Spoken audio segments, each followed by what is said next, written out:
Orílẹ̀-èdè mi á dúró torí ìyà yìí ti pọ̀jù.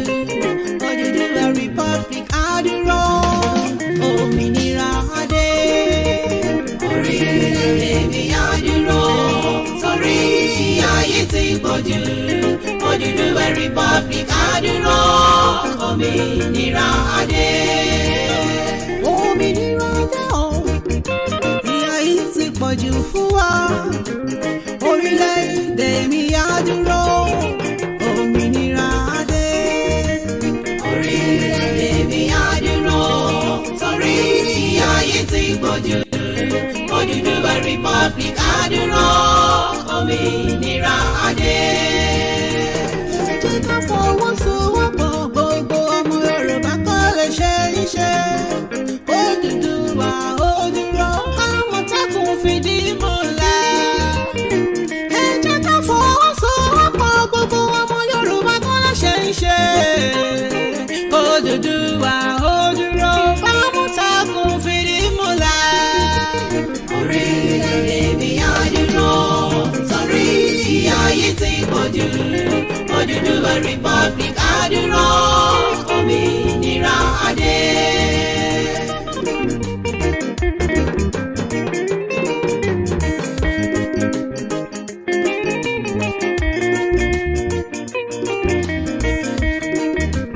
Torí bí lọ́wọ́ lọ́lọ́gún ọdún o, ọjọ́ kan ló ń tọ́ ń bá. Ìyà tó jọmọ fọjọ́ pípẹ́, bí ọ̀pọ̀ ọmọ ṣíwà lẹ́yìn ọmọ. Orílẹ̀-èdè mi á dúró torí ìyà yìí ti pọ̀jù. Odùduwà Republic á dúró, òmìnira á dé. Mo kí gbogbo ẹ̀yin àgbààgbà àti gbogbo aláàtò tí ó wà ní ìdí gbígbé àṣà àti ìṣe ọmọ kóòtù òjíire lárugẹ. Ní pàápàá jùlọ gbogbo àwọn tí wọ́n ń ṣe iṣẹ́ takuntakun tí à ń rí àti ní abẹ́lẹ̀ kí orílẹ̀-èdè Odùduwà, ìyẹn Odùduwà Republic lè dúró. Ẹ ṣeun gan ni, olódùn tó mọ àrè á dìyín mú. Àwọn alálẹ̀ á kí yín lẹ́yìn. Olódùmarè á gbé gbogbo àṣẹ tèdùmarè. Ẹ jẹ́ kí gbogbo wa fi ọwọ́ sowọ́pọ̀ pẹ̀lú gbígbé orílẹ̀-èdè Odùduwà kalẹ̀. Orílẹ̀-èdè Odùduwà ní ìrètí tí a ní gẹ́gẹ́ bí ìran Yorùbá láti dé ibi tí ọkàn wa ń fẹ́. Bí a bá wo ìyà tí ó ti ń jẹ àwa ìran Yorùbá bọ̀ látẹ̀yìn, a ó rí i wípé ìyà yìí pọ̀ tó bẹ́ẹ̀ tí à ń gbé ìgbé ayé ẹrú ní orílẹ̀-èdè tí a pè ní tiwa. Kò sí àǹfààní tí ó péye láti dé ibi àṣẹ ní orílẹ̀-èdè tí a pè ní tiwa yìí. Ikú ìyà, ikú ẹ̀sín, ìpakúpa ni wọ́n ń pa àwọn ọmọ Yorùbá tí ó bá ń fi òtítọ́ inú ṣe iṣẹ́ rẹ̀. Ǹjẹ́ ó wá dára kí ọmọ ẹlẹ́ran kí ó máa jẹgun? Ṣé ó dára bí kí ọmọ aláṣọ kí ó máa wọ àkísà? Ǹjẹ́ ó sunwọ̀n kí ọmọ onílé kí ó máa gbé ẹ̀yìn odi? Ẹ jẹ́ kí a rò ó kí a má bàa fi ohun tí a fẹ́ jẹ bà ohun tí a fẹ́ jẹ jẹ́. Kí a má ta ara wa dànù, kí iṣẹ́ àwọn baba ńlá wa tí ó ti lọ ó má bàa parun. Kí ìran wa tí ó ń bọ̀ lẹ́yìn kí ó lè máa sọ nípa tiwa wípé a ṣe ìwọ̀n tí a lè ṣe. Ẹ jẹ́ kí a fi ara wa ṣe òṣùṣù ọwọ̀, kí a dira wa mú, nítorí pé àìkọ́wọ́rìn ejò ní jẹ́ ọmọ ejò níyà. Bí ọ̀ká bá ṣáájú tí sèbé tẹ̀lé, tí paramọ́lẹ̀ àti òjòlá ń wọ́ ruru tẹ̀lé wọn lẹ́yìn. Ọmọ Yorùbá ni mí, mo lè fọwọ́ méjèèjì sọ̀yà.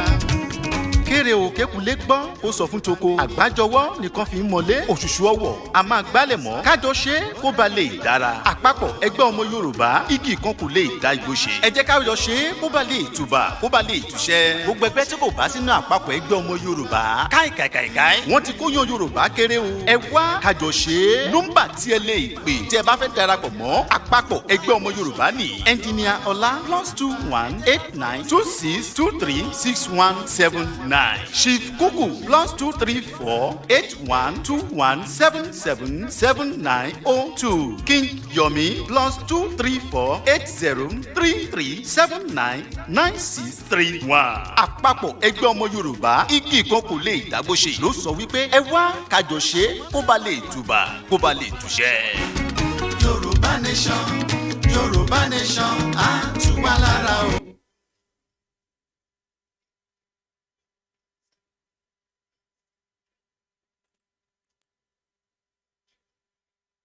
Ọmọ Yorùbá ni mí, mo lè fọwọ́ méjèèjì sọ̀yà.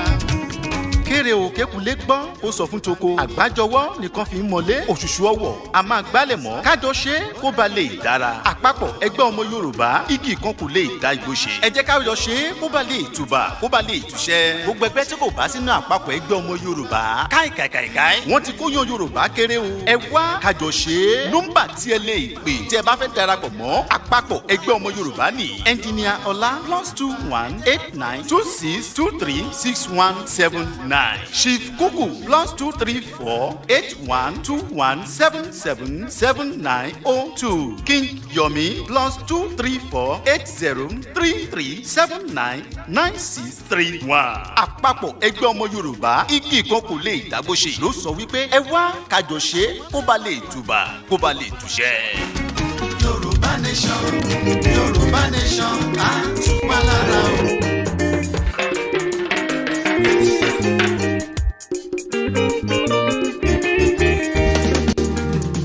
Orílẹ̀-èdè mi á dúró torí ìyà yìí ti pọ̀jù. Odùduwà Republic á dúró, òmìnira á dé. Orílẹ̀-èdè mi á dúró torí ìyà yìí ti pọ̀jù. Odùduwà Republic á dúró, òmìnira á dé. Òmìnira dé o, ìyà yìí ti pọ̀jù fún wa. Orílẹ̀-èdè mi á dúró, òmìnira á dé. Orílẹ̀-èdè mi á dúró torí ìyà yìí ti pọ̀jù. Odùduwà Republic á dúró, òmìnira á dé. Ẹ jẹ́ ká fọwọ́sowọ́pọ̀ gbogbo ọmọ Yorùbá kó lè ṣe iṣẹ́. Odùduwà ó dúró, Àmọ̀tẹ́kùn fìdí múlẹ̀. Ẹ jẹ́ ká fọwọ́sowọ́pọ̀ gbogbo ọmọ Yorùbá kó lè ṣe iṣẹ́. Odùduwà ó dúró, Àmọ̀tẹ́kùn fìdí múlẹ̀. Orílẹ̀-èdè mi á dúró torí ìyà yìí ti pọ̀jù. Odùduwà Republic á dúró, òmìnira á dé.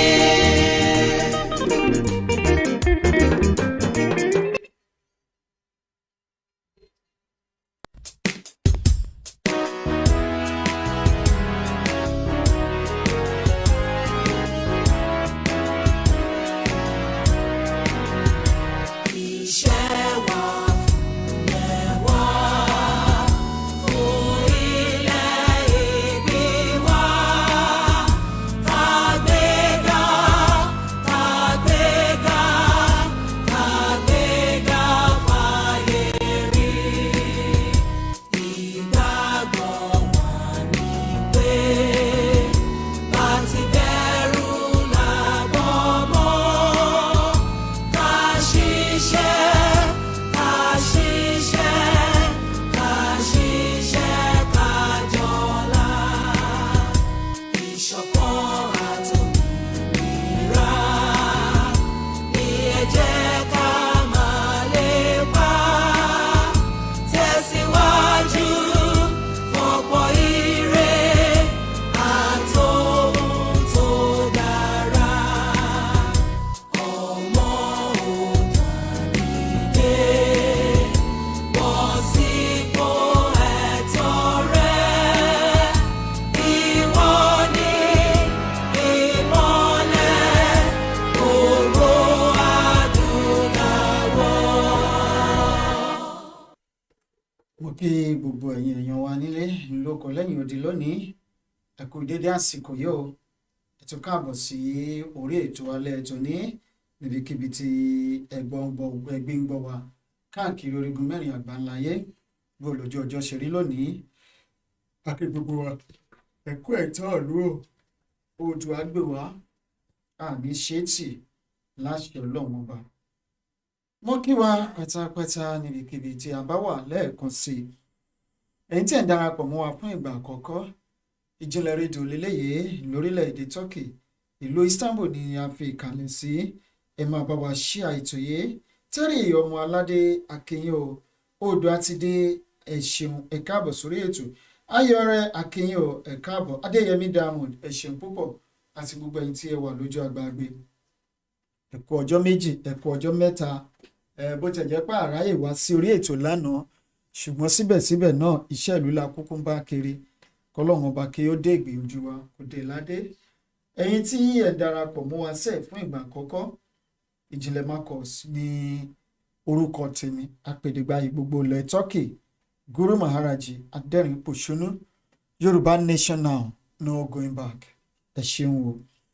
Ojú tí ẹ fi ń wò wá kò ní fọ́, bẹ́ẹ̀ náà ni etí tí ẹ fi ń gbọ́ wa kò ní di. Láṣẹ lọ́wọ́ Ọlọ́run ọba, ẹ ní gbé sọnù bí kò ṣe ibi ọmọ.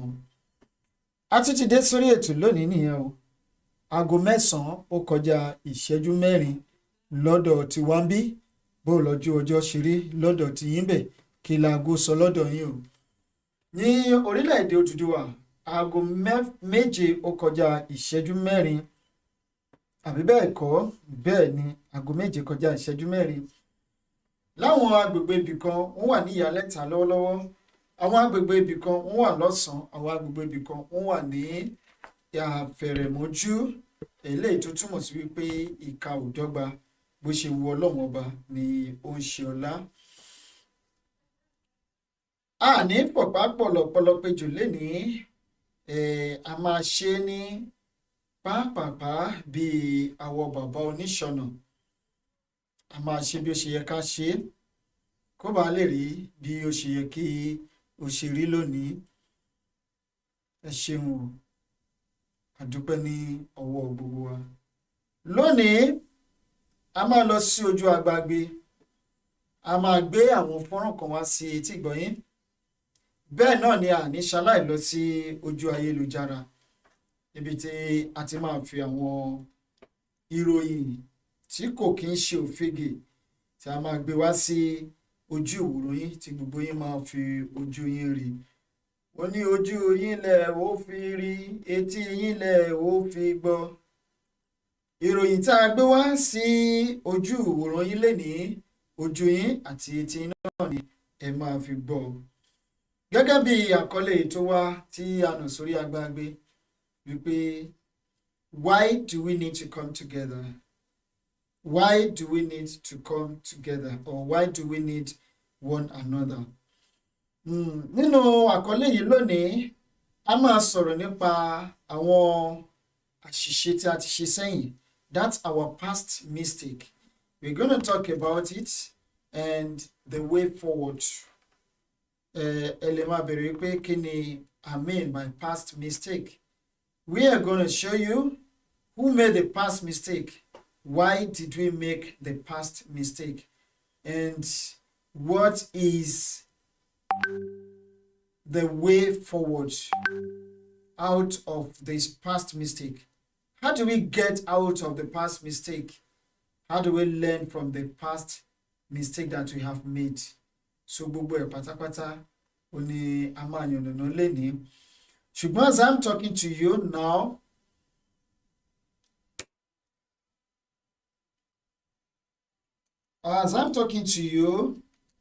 àwọn mẹ́ta ni wọ́n wà lójú agbágbé tí wọ́n wò wá.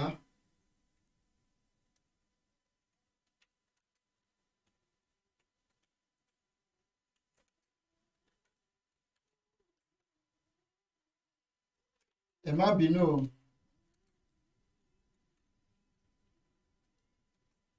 All right, thank you so much.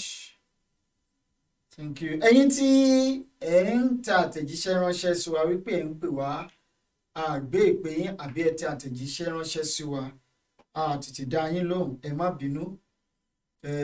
Gbogbo yín pátá la máa dá lóhùn lónìí ẹni tó yẹ kí a pè a máa pè yín, ẹ̀yin tí ó yẹ kí a dá àwọn àtẹ̀jíṣẹ́ yín padà, gbogbo yín pátápátá ni a máa dá àtẹ̀jíṣẹ́ yín padà lónìí láìkù ẹnìkan. Ẹ ṣeun púpọ̀, ẹ kú sùúrù, ọlọ́run ò ní tán wa ní sùúrù láṣẹ lọ́wọ́ ọlọ́run ọba. Ẹ ṣé gan ni. Ẹ̀mí Ọládìméjì akínyìn bàbá, ẹ káàbọ̀ sí orí ètò lónìí. Ẹ má bínú ìpàdé tẹ́ ẹ pè wá sí wípé a lè láǹfààní láti wá nítorí pé àsìkò tí wọ́n fi ìpàdé náà sí, a wà nínú ìpàdé kan tí a ṣẹ̀ṣẹ̀ ń round up. Bá a tún ṣe round up tán látún wá sí orí ètò lórí ọ̀rọ̀ Odùduwà náà ni. Tá a bá fẹ́ ṣe ìpàdé, ẹ jẹ́ ká máa consider àwọn tó kù wípé àwọn tó kù àsìkò tá a fẹ́ fi ìpàdé sí yìí, ǹjẹ́ ṣé ó pè wọn àbí ò pè wọn. Oríṣiríṣi nǹkan ni a ní láti ṣe pẹ̀lú àwọn àsìkò wa. Kì í ṣe gbogbo ìgbà náà la lè máa ráyè láti máa sacrifice àwọn àsìkò láti ṣe àwọn nǹkan tí ó yẹ kí a ṣe. Ọjọ́ Sátidé a ṣètò, àná a ṣètò, ìní náà a tún ní ṣètò. Wọ́n ní onígbọ̀nrẹ̀ ọ̀la gbọ̀nrẹ̀, oko ọ̀lẹ ó máa padà wá digbó ni. Ẹ̀yin èèyàn wa, ní ọjọ́ àbámẹ́ta tó ń bọ̀ yìí, ìyẹn ni ọjọ́ mẹ́rin sásìkò yìí, gbogbo wa la máa túyáyá tá a máa túyáyá. Ọ̀nà ò ní gbẹ̀sẹ̀ lọ́jọ́ náà lọ́hùn-ún tí gbogbo wa máa kọjá lọ sí ìpínlẹ̀ Ondo, níbi tí a ti ṣe ayẹyẹ ìwọ́de, tá a ti ṣe ìwọ́de wọ́ọ́rọ́wọ́ tá a mọ̀ sí awareness peaceful rally, mega rally tó ń bọ̀ ní ìpínlẹ̀ Ondo. Torí náà ẹ̀yin èèyàn wa, ẹ jẹ́ kí a máa gbáradì, ká máa warm up títí di ọjọ́ arọgán máa sọ pé ẹgbẹ́ mi wá síbẹ̀ o, ẹjọ́ ẹgbẹ́ mi ó di gbàgede nílùú Àkúrẹ́ olóyè mẹ́kùn. Àkúrẹ́ kò lómi méjì kan pèjèjì láàlà, Àkúrẹ́ kò múdà sílẹ̀ kan fogun ẹnu pa Fúlàní. Wọ́n á ní ó yá ẹja ẹgbẹ́ mi débẹ̀ lọ́jọ́ àbámẹ́ta tó ń bọ̀ yìí, ọjọ́ mẹ́rin sí àsìkò yìí. Gbogbo ẹ̀yin ọmọ Ìkálẹ̀ Ìlàjẹ Ànàpọ́yè tí ẹ wà lójú agbágbé wa lónìí lọ́wọ́lọ́wọ́ yìí, abẹ́yìn tẹ́ ẹ máa wà lẹ́yìn ètò, tẹ́ ẹ láǹfààní láti tí ìdarapọ̀ mọ́ nǹkan kan ní ẹgbẹ́ kankan lórí ọ̀rọ̀ ilẹ̀ Odùduwà yìí, ẹ kàn sí wa lẹ́yìn ètò. Ẹ̀rọ ìbánisọ̀rọ̀ wa ò nìyẹn ní ojú agbágbé bó ṣe ń kọjá lọ. Ẹ jọ̀ọ́ ẹ kàn sí wa lẹ́yìn ètò yìí. Bákan náà, ẹ̀yin ọmọ Ìkálẹ̀ Ìlàjẹ Ànàpọ́yè pátápátá, a fi àsìkò yìí a fi sọ fún yín.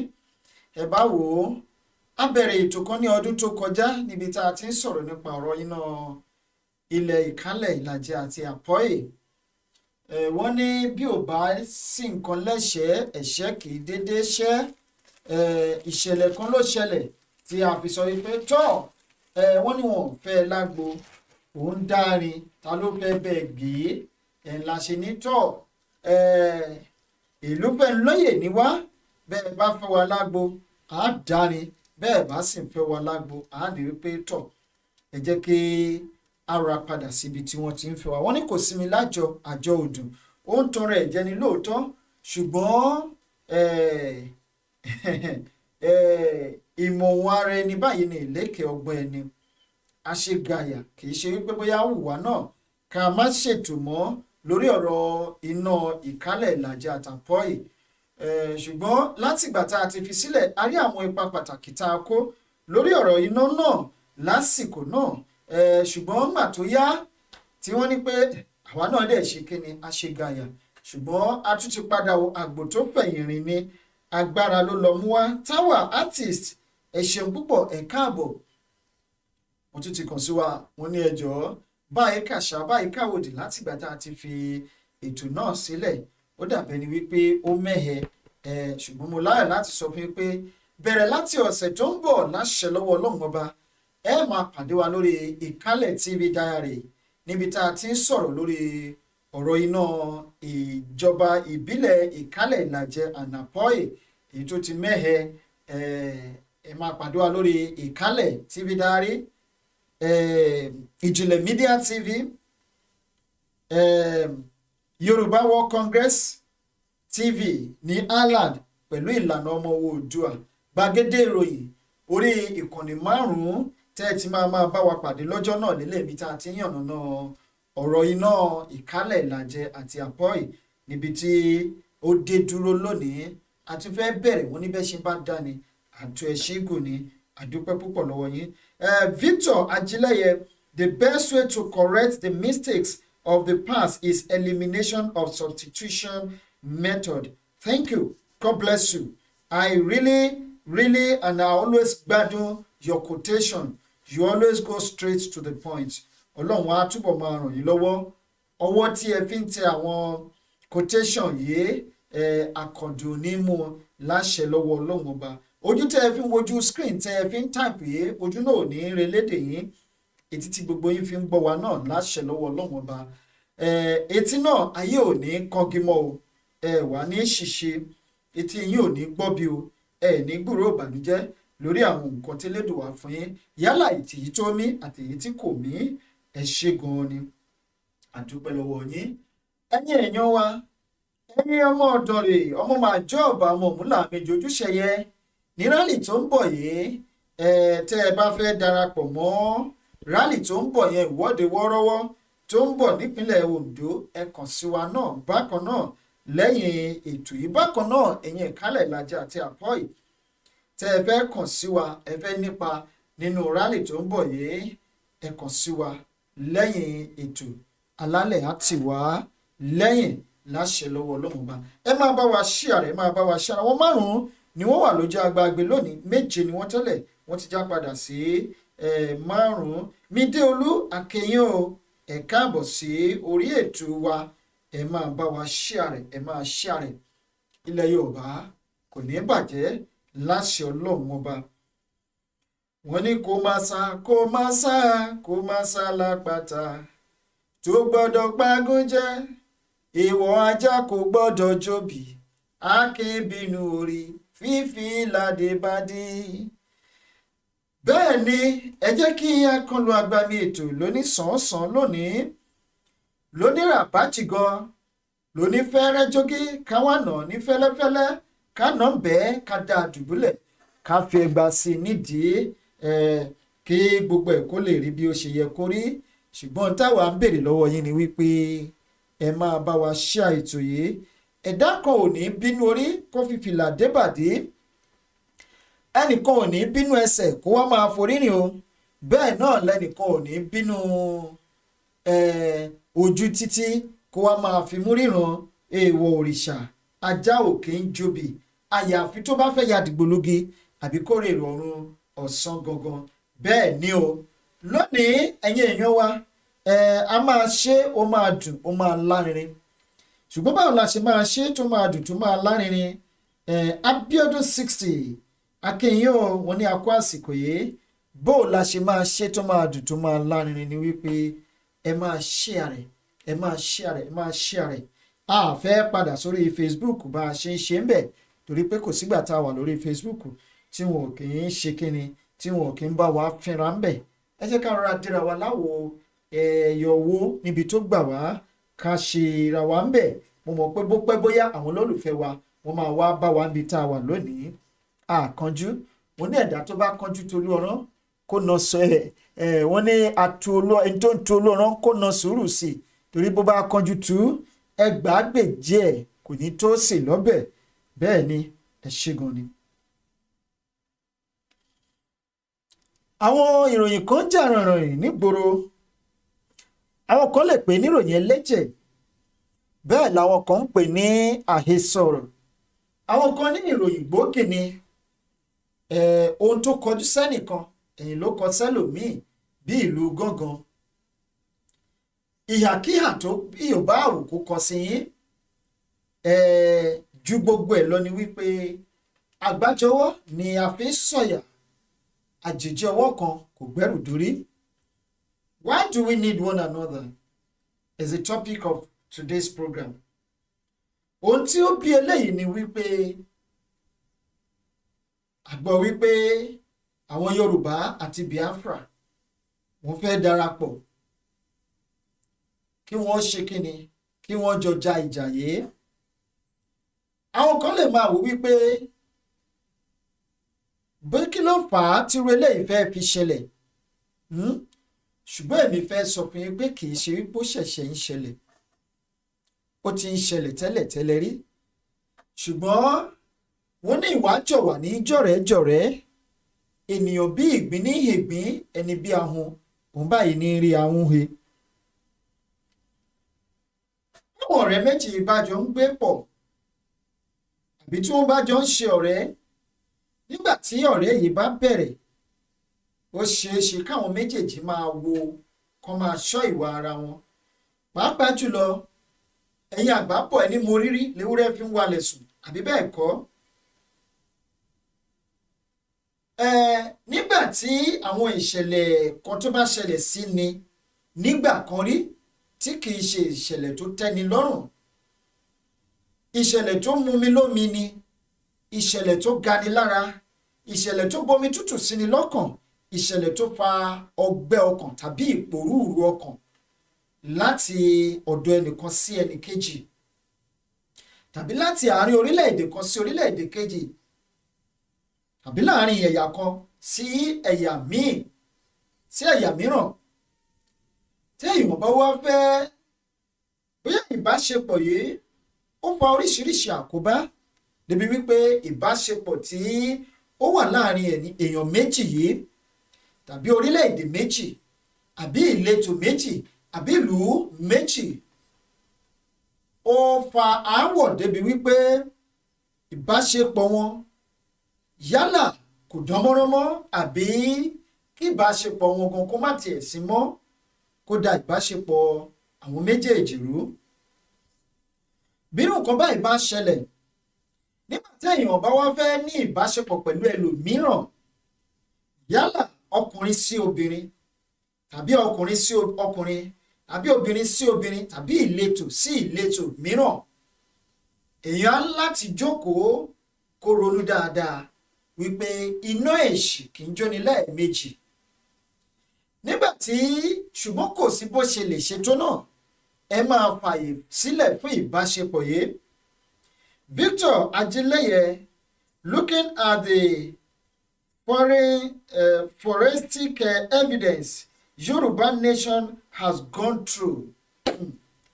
bẹ́ẹ̀ ni ẹ ṣeun púpọ̀, ẹ ṣeun gan ni, àdúpẹ́ lọ́wọ́ yín.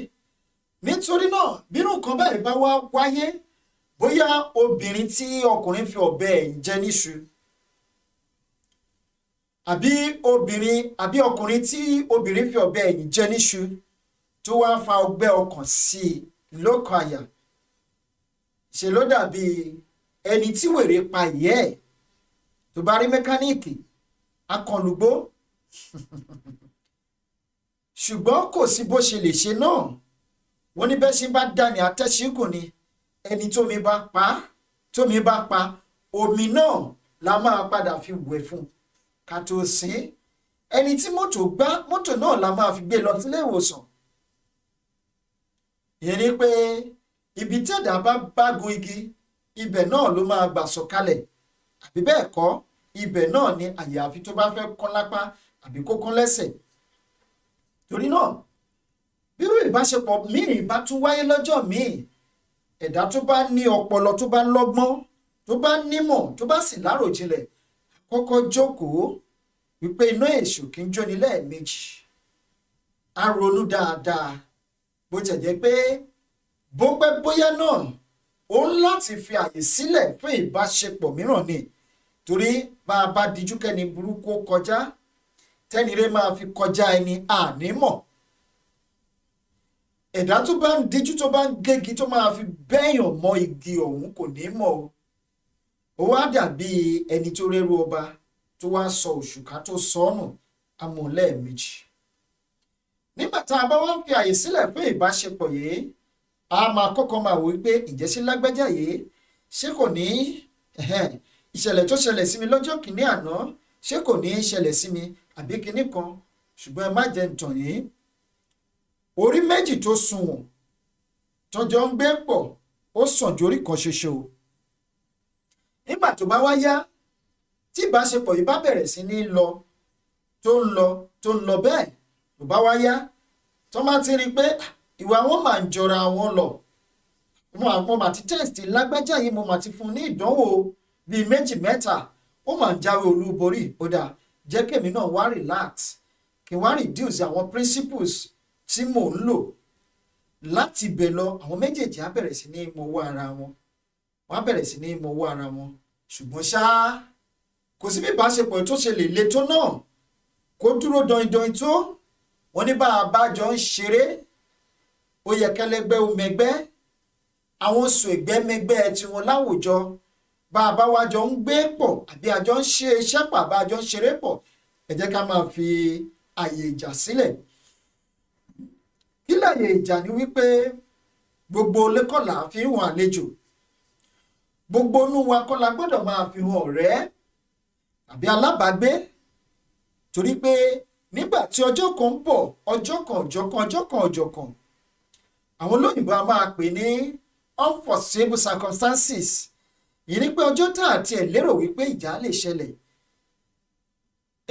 Ìwà Táyé yàtọ̀ sí ti Kẹ́hìndé látàrí nǹkan kékeré téèyàn ti ẹ̀ka mọ́ wípé bí wọ́n lè bí ìyànnú, ẹlòmíì lè ba nǹkan jẹ́. Ó dàbí ọ̀rẹ́ méjì tó lọ sí oko adáhunṣe tí wọ́n lọ ṣe iṣẹ́. Ìkan ló mú kejì ẹ̀ lọ sóko adáhunṣe, wọ́n ṣe iṣẹ́ fún wọn. Babaláwo ní kó sọ fún kejì ẹ̀ kó ṣe gààyà náà. Ó ní bàbá tí ẹ rí, ẹ má jẹ́ ntàn yín, ọ̀rẹ́ bí ọmọ ọ̀yá leléyìí, kò sí nǹkan tí mo ṣe tí ò kì í mọ̀ sí, bẹ́ẹ̀ náà ni kò sí nǹkan tó ń ṣe tèmi ò kì í mọ̀ sí. Babaláwo ní mo ní kó ṣe bàbá ẹ sọ tẹ́ ẹ bá ní sọ, ìṣe tẹ́ ẹ bá ní ṣe. Bàbá bá sọ àṣírí agbára arákùnrin, ó sọ sí ọ̀rẹ́ ẹ̀ létí. Wọ́n ṣe tí wọ́n fẹ́ ṣe, wọ́n gbà lé lọ. Ọdún kìíní kọjá, ọdún kejì, ọdún kẹta, nígbà tó máa fi dọ́dún kẹrin, wàhálà wá ṣẹlẹ̀ kékeré ló ṣẹlẹ̀ láàárín àwọn ọ̀rẹ́ méjì.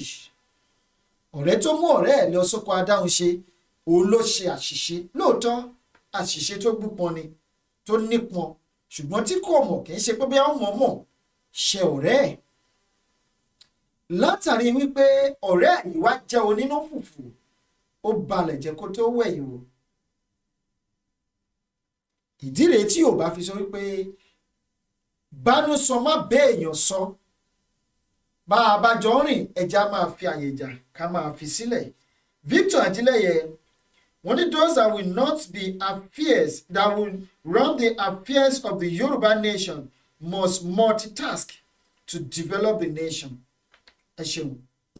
Ẹ bá wa ṣe ètò yìí, àwọn 5 péré ló wà lójú agbágbé tí wọ́n wò wá. Tó ẹ̀yin èèyàn wa, lóòótọ́ ni Yorùbá àti Biafra tí wọ́n jọ fẹ́ ṣiṣẹ́ pọ̀ torí pé wọ́n ti ń mọwọ́ ara wọn. Ṣùgbọ́n ẹ má wàá gbàgbé o wípé oko kì í jẹ́ ti bàbá àti ọmọ kó má ní ààlà. Màá fi nǹkan kan hàn wá lénìí.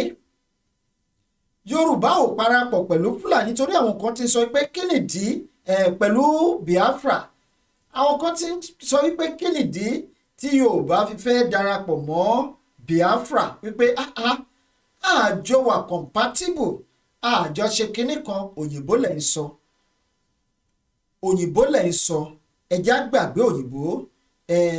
Màá wá sọ àwọn àǹfààní tó wà nínú kí Biafra àti Yorùbá kí wọ́n jọ darapọ̀, kí wọ́n jọ ja ìjà yìí. Ìjà tí à ń jà yìí kì í ṣe wípé tá a bá jà tá a bá borí tán, tí kálukú wa tá a bá gba ìtúsílẹ̀ wa, wípé Biafra àti Yorùbá wọ́n jọ máa gbé pọ̀ àbí wọ́n jọ máa rọ̀ ní orílẹ̀-èdè kan náà. No, capital no. Kí ni mo sọ?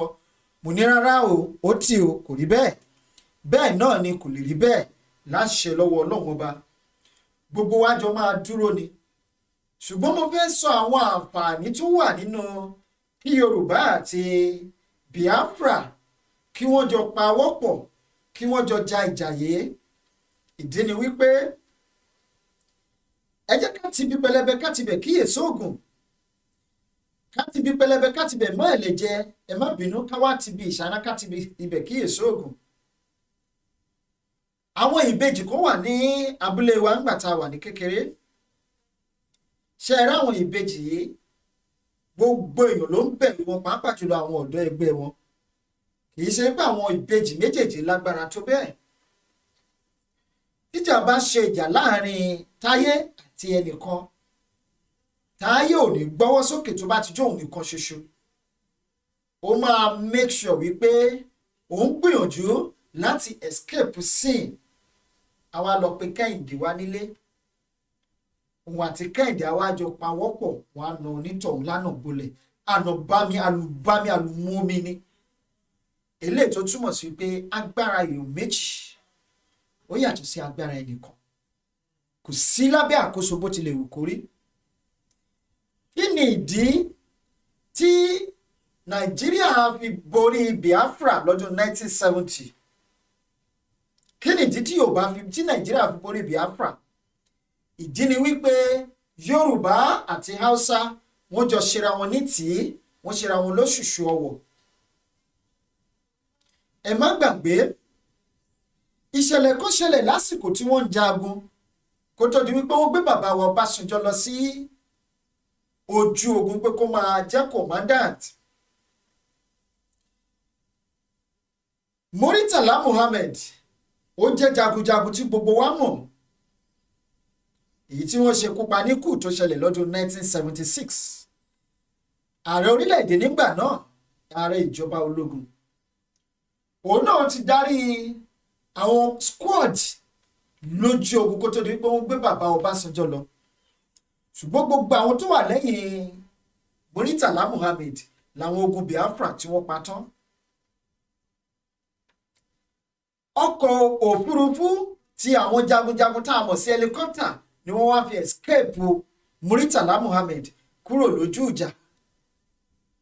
Ohun tó ṣe dẹrùn tó ṣe rọrùn ni wípé nígbà tí ẹ̀yà méjì tó bá parapọ̀ tó bá ń bá ẹ̀yà kan jà, oríṣiríṣi orí ló máa parapọ̀, oríṣiríṣi ìmọ̀ ló máa parapọ̀, oríṣiríṣi agbára ni wọ́n máa jọ dì papọ̀.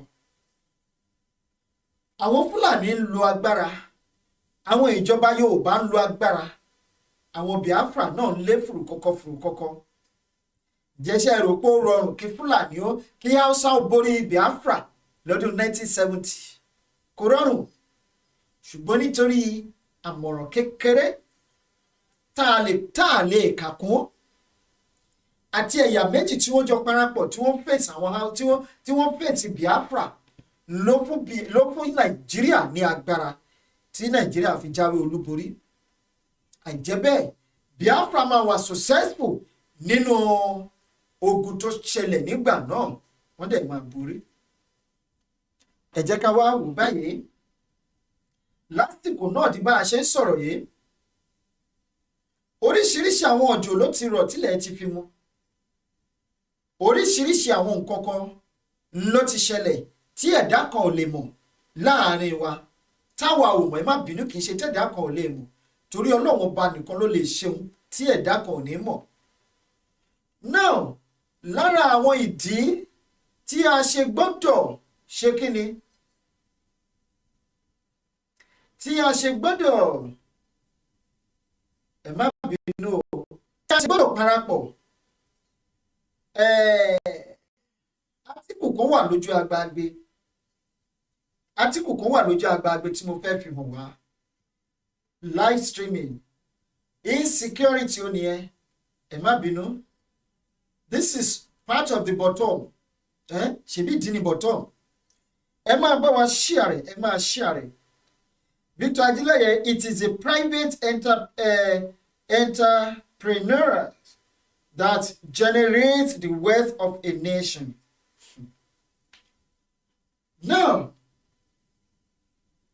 insecurity, US sent fresh warning to southern Nigeria, May 15, 2021. Ǹjẹ́ ṣé a nílò ara wa? Àbá a nílò ara wa? Ọmọdé níṣẹ́, àgbà níṣẹ́, la fi dálẹ̀ yìí pẹ̀ lọ́jọ́ sí.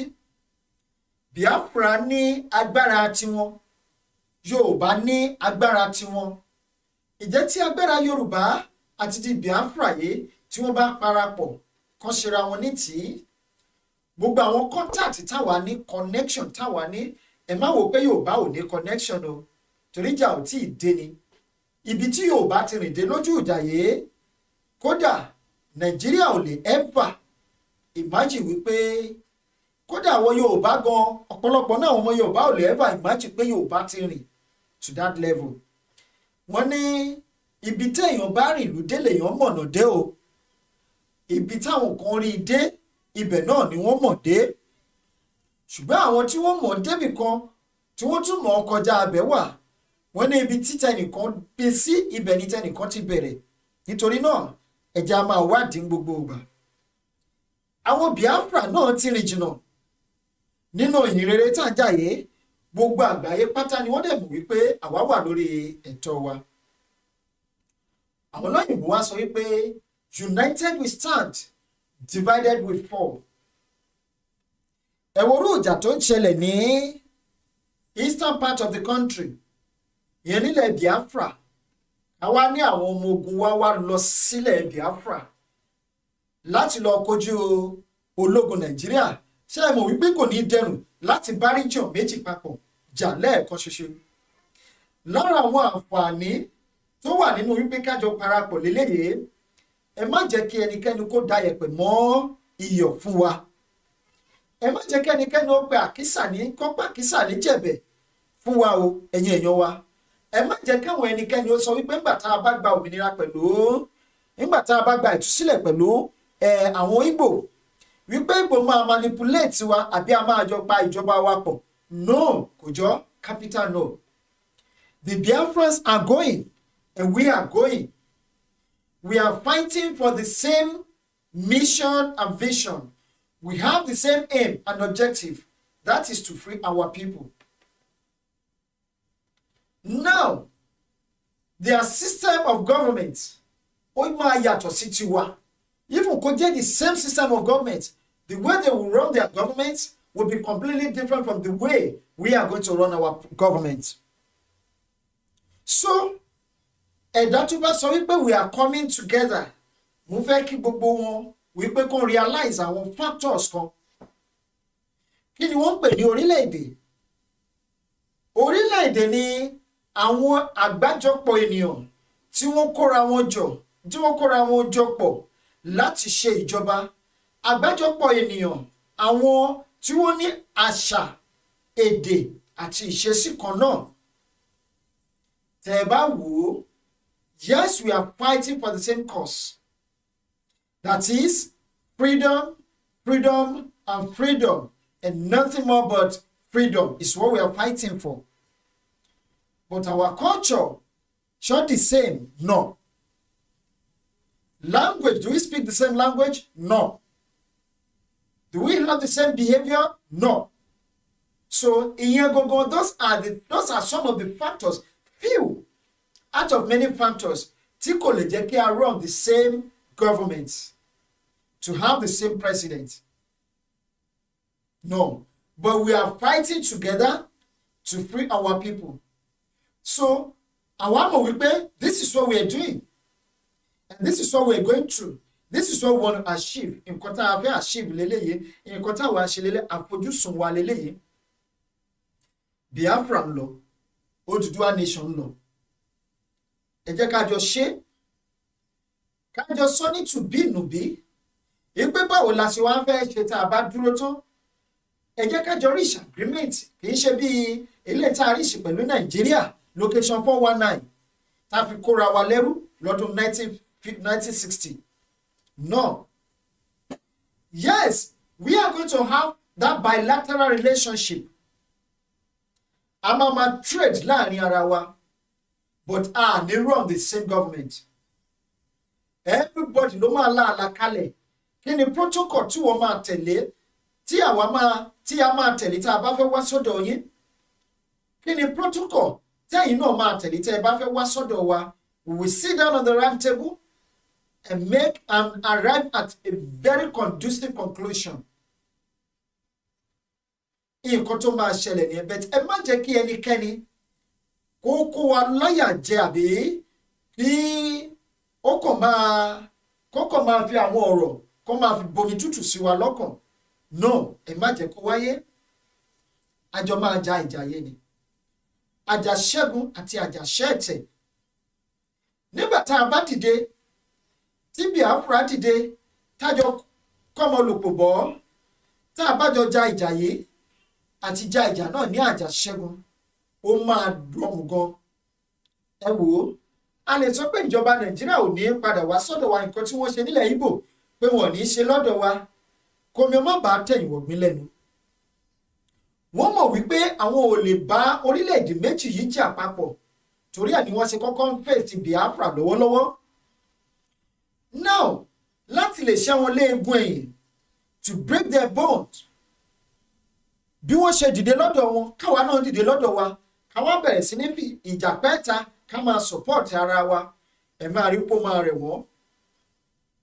Torí náà ẹ jẹ́ á gbé báyìí lásìkò yìí wọ́n ní tá a bá sọ pé kò kàn mí Ọlọ́run ò ní jẹ́ kí wọ́n padà gbé sínú yàrá wa o. Oyè tó kan ará Àwó kó má bàa kan ará Ẹdẹ ẹ sọ fara Ẹdẹ kó má ṣe nǹkan tí ará Àwó ṣe tí wọ́n fi foyè ọ̀hún lọ o. Kò sí nǹkan kan ni à ń pariwo lọ́jọ́ kìíní àná Òkè Ọya nìkan ni wọ́n ti lè para wọn ò lè pa wá wọn ò lè ṣe kíní kan wọ́n ti gbé tọ̀ wá wọlé wá bá wa nílé ní pẹ̀lú ìrọ̀rùn làwọn olórí wa kan tí wọ́n tẹ́wọ́ tí wọ́n gbà á. Ó dàbí ẹ̀dá tó yó tó ń wá bẹ́kùnbẹ́kùn kiri. The message, okay.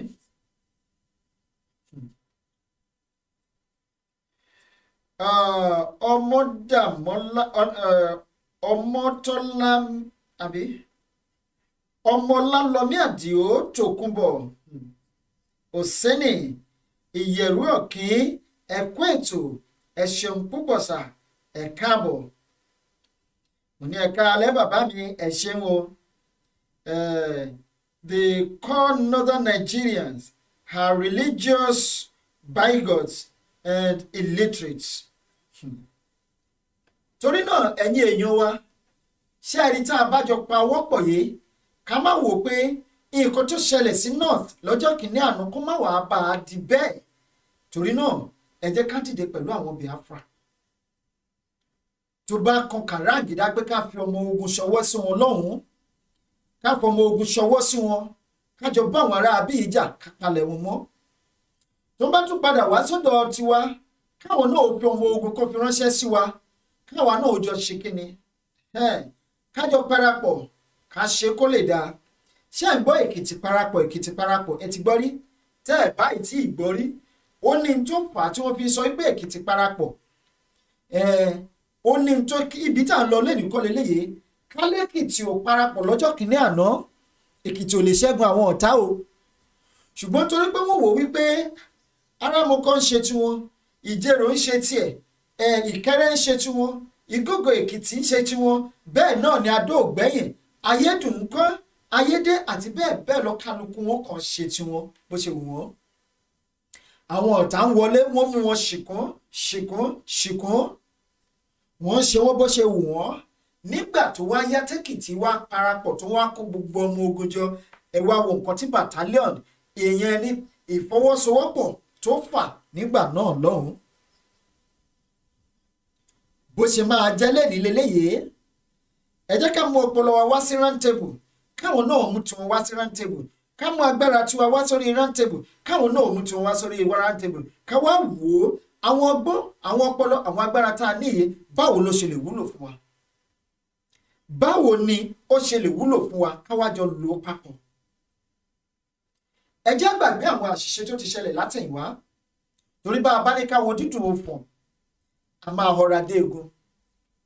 Òótọ́ ọ̀rọ̀ ni lóòótọ́ wàhálà tá a kó sílẹ̀ ní àwọn Biafra àwọn gangan ni the principal factor tó fa ìyà tá à ń jẹ lẹ́ni yàtọ̀ sí eléyìí táwọn bàbá wa ti kọ́kọ́ ṣe lẹ́yìn tá a gba òmìnira ni mò ń sọ o. Ṣùgbọ́n tá a bá tún wá wò ó ojú kejì wò ó ojú sùnùkù ká fi wò ó wọ́n ní í ṣe ló wù kó tó fà ibì kan ló ti ń fà á wá. Now ẹ jẹ́ ká gbàgbọ́ wípé àwọn Biafra ṣe àṣìṣe lọ́dún 1966.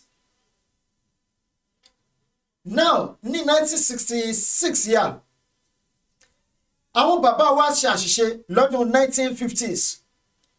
Ìjọba Britain ṣe àṣìṣe lọ́dún 1914. Ẹ̀já gbàgbé ọ̀rọ̀ àná. Tá a bá gbàgbé ọ̀rọ̀ àná, àìrẹ́ ni àìbá ṣeré. Ẹ̀wù ajá bó ṣe ní eyín tó fi ń bọ́mọ ẹ̀ ṣeré ó máa fi ń bá a jà. Ṣùgbọ́n nígbà tó bá tún bá a jà tán, tó bá fẹ́ eyín tó fi ń bá a ṣeré tó fi gé jẹ tán, á tún tẹ́ ikùn ẹlẹ̀ fún pé kó tún wá mu ọyàn. Wọ́n ní bá a bá fọwọ́ ọ̀tún bọ́mọ wí, ká fọwọ́ òsì ká fi fà á mọ́ra. Oníbínú má ṣe ṣẹ̀, má ṣe jẹ́ kí òòrùn kó wọ̀ bá ìbínú ẹ̀ o. Ẹ̀já wáyọ̀nà náà àwọn àṣìṣe mẹ́tẹ̀ẹ̀ta yìí. Ẹ bá wa ṣí ètò yìí, àwọn 10 ló wà lójú agbágbé lọ́wọ́lọ́wọ́ tí wọ́n wà. Ẹ jẹ́ ká wáyọ̀nà náà bí àṣìṣe mẹ́tẹ̀ẹ̀ta yìí ṣe rí, àti wípé ǹjẹ́ ṣé ó yẹ ká sì máa gbé nínú àwọn àṣìṣe yìí àbí ká kúkú tẹ̀síwájú. Lóòótọ́ tá a bá ń gbé nínú àṣìṣe àtẹ̀yìnwá, àwọn kan gbàgbọ́ wípé ìfàsẹ́yìn a máa dé bá ni, nítorí pé kò sígbà tá a máa rántí sí gbogbo àwọn wàhálà tó ti ṣẹlẹ̀ lásìgbò tó ti ṣẹlẹ̀ sẹ́yìn tí pòrúurú ọkàn àti ọgbẹ́ ọkàn ò ní dìde sí wa.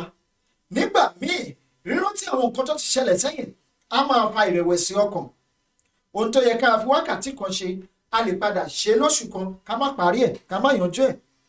Ṣebí Yorùbá bọ̀ wọ́n ní inú tútù báyìí ní móríyá, ṣùgbọ́n ẹ má gbàgbé o, pẹ̀lẹ́ là ń pàmùkùrù pẹ̀lẹ́. Ẹ̀dá tó bá fẹ́ pa èkúté ìdí àmù, ẹ sọ fún onítọ̀hún kó rọra fi sùúrù ṣe o, àìjẹ́ bẹ́ẹ̀ àmọ́ á fọ́, omi á dànù, èkó á sá lọ.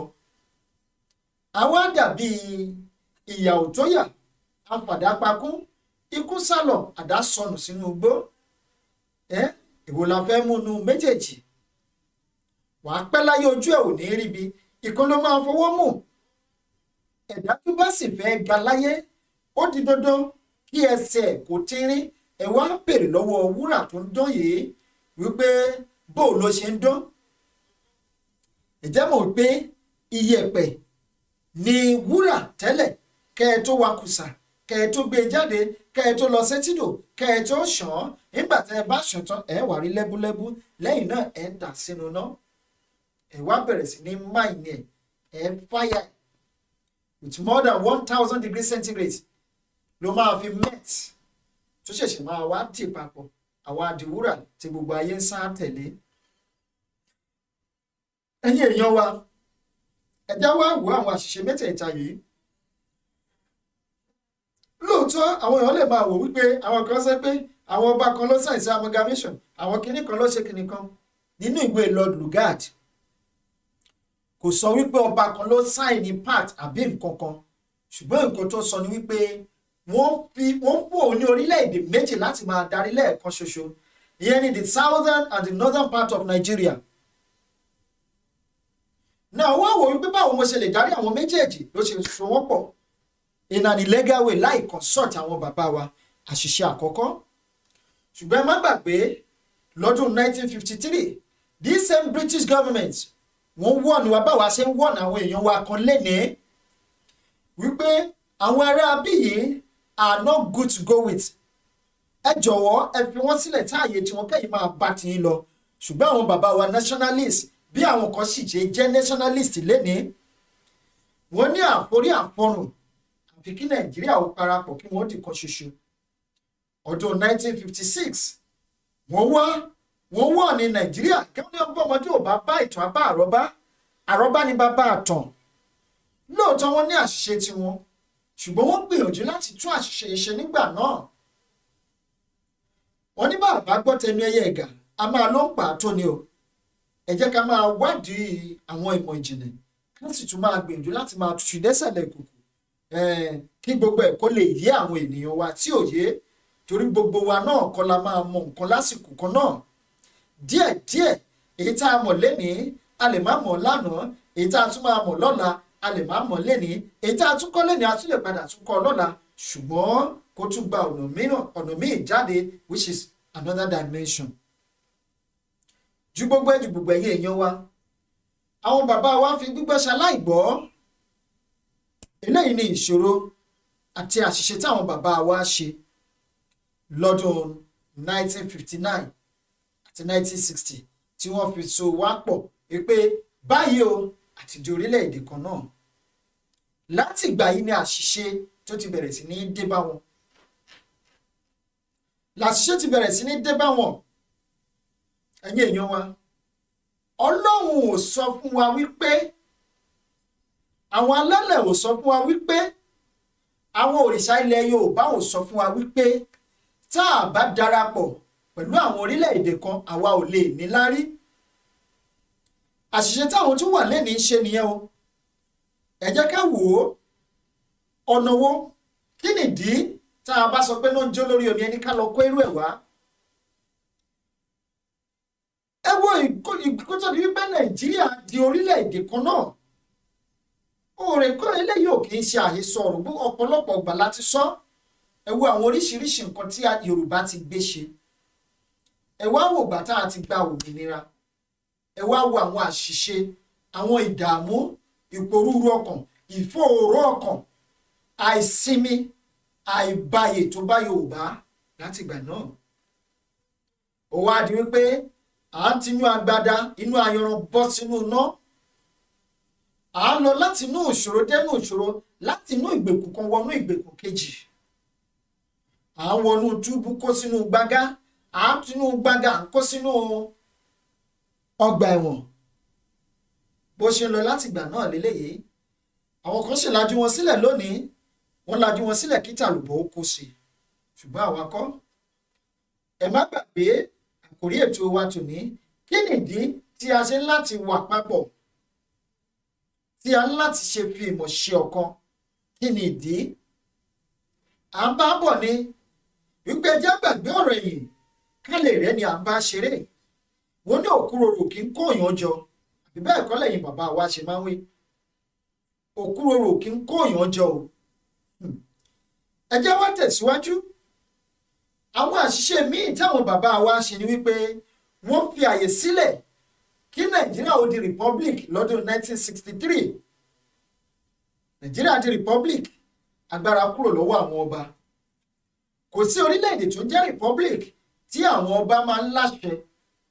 Bó tẹ̀ jẹ́ pé lásìkò náà wọ́n sì ń fẹ́, wọ́n dàbí eku ajẹnifẹ́ni ni. Wọn ò tí ì gba gbogbo agbára tó lọ́wọ́ àwọn ọba wa. Ìtọ́jọ́ míì lélẹ́yìí, bó tẹ̀ jẹ́ pé a ti ń sọ díẹ̀ tẹ́lẹ̀.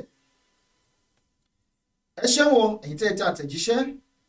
The Igbos from the eastern Nigeria depend the eyes of the Fulanis in 1966. Opened the eyes of the Fulanis in 1966.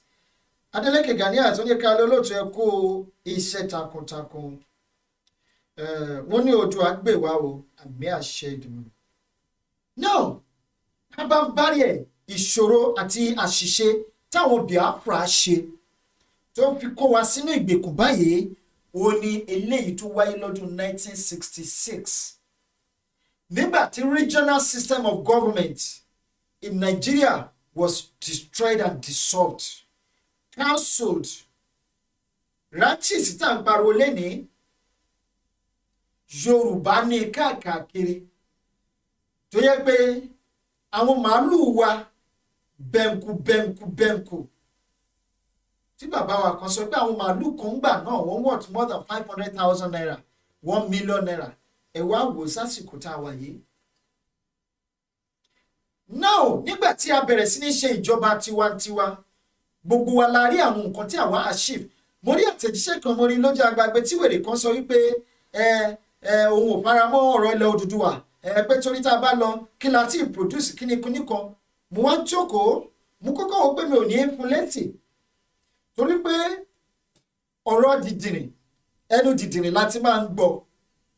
Ọ̀rọ̀ aṣiwèrè kò lè ṣaláì jáde lẹ́nu aṣiwèrè. Ọ̀rọ̀ òmùgọ̀, ẹnu òmùgọ̀ ló ti máa ń jáde wá. Ẹ̀dá tí ò bá rórí rò, tí ò bá lórí tó ń rò, ṣe bẹ́ẹ̀ tó bá lórí ń fọ́. Mo wá jókòó pé tá a bá fúnrú wọn lésì, àwọn ní tá a bá sọ fún ṣarán kó yé ṣarán, kò ní morú nǹkan tó ń ṣe. wọ́n ní tá a bá ṣe ìpín ká yọ ìpín lójú ká fi ojú kò ní mọ pé òun ṣọ̀bù. aṣiwèrè tó ń sọ̀rọ̀ yìí tí ò bá jẹ àǹfààní free education ṣé kò gbọ́ àwọn oríṣiríṣi nǹkan tí bàbá Awólọ́wọ̀ ṣe àtàwọn bàbá wa.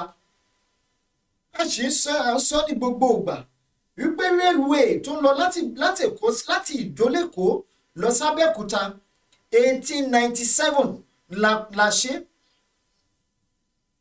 about 900 kilometres ní railway tó lọ láti ìlú Èkó ní Ìdó nílùú Èkó lọ sábẹ́òkúta 1897 kò tí ì sí orílẹ̀-èdè kankan tó ń jẹ́ Nàìjíríà nígbà náà wọn ò tiẹ̀ tí ì fọ́ọ̀mù orúkọ Nàìjíríà.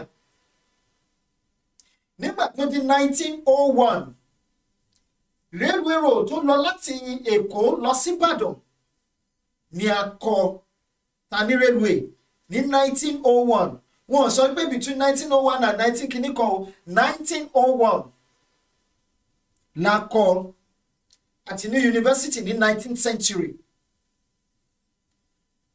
ọmọ Yorùbá ó ní the first black man tó kọ́kọ́ ṣe constitution fún white man country.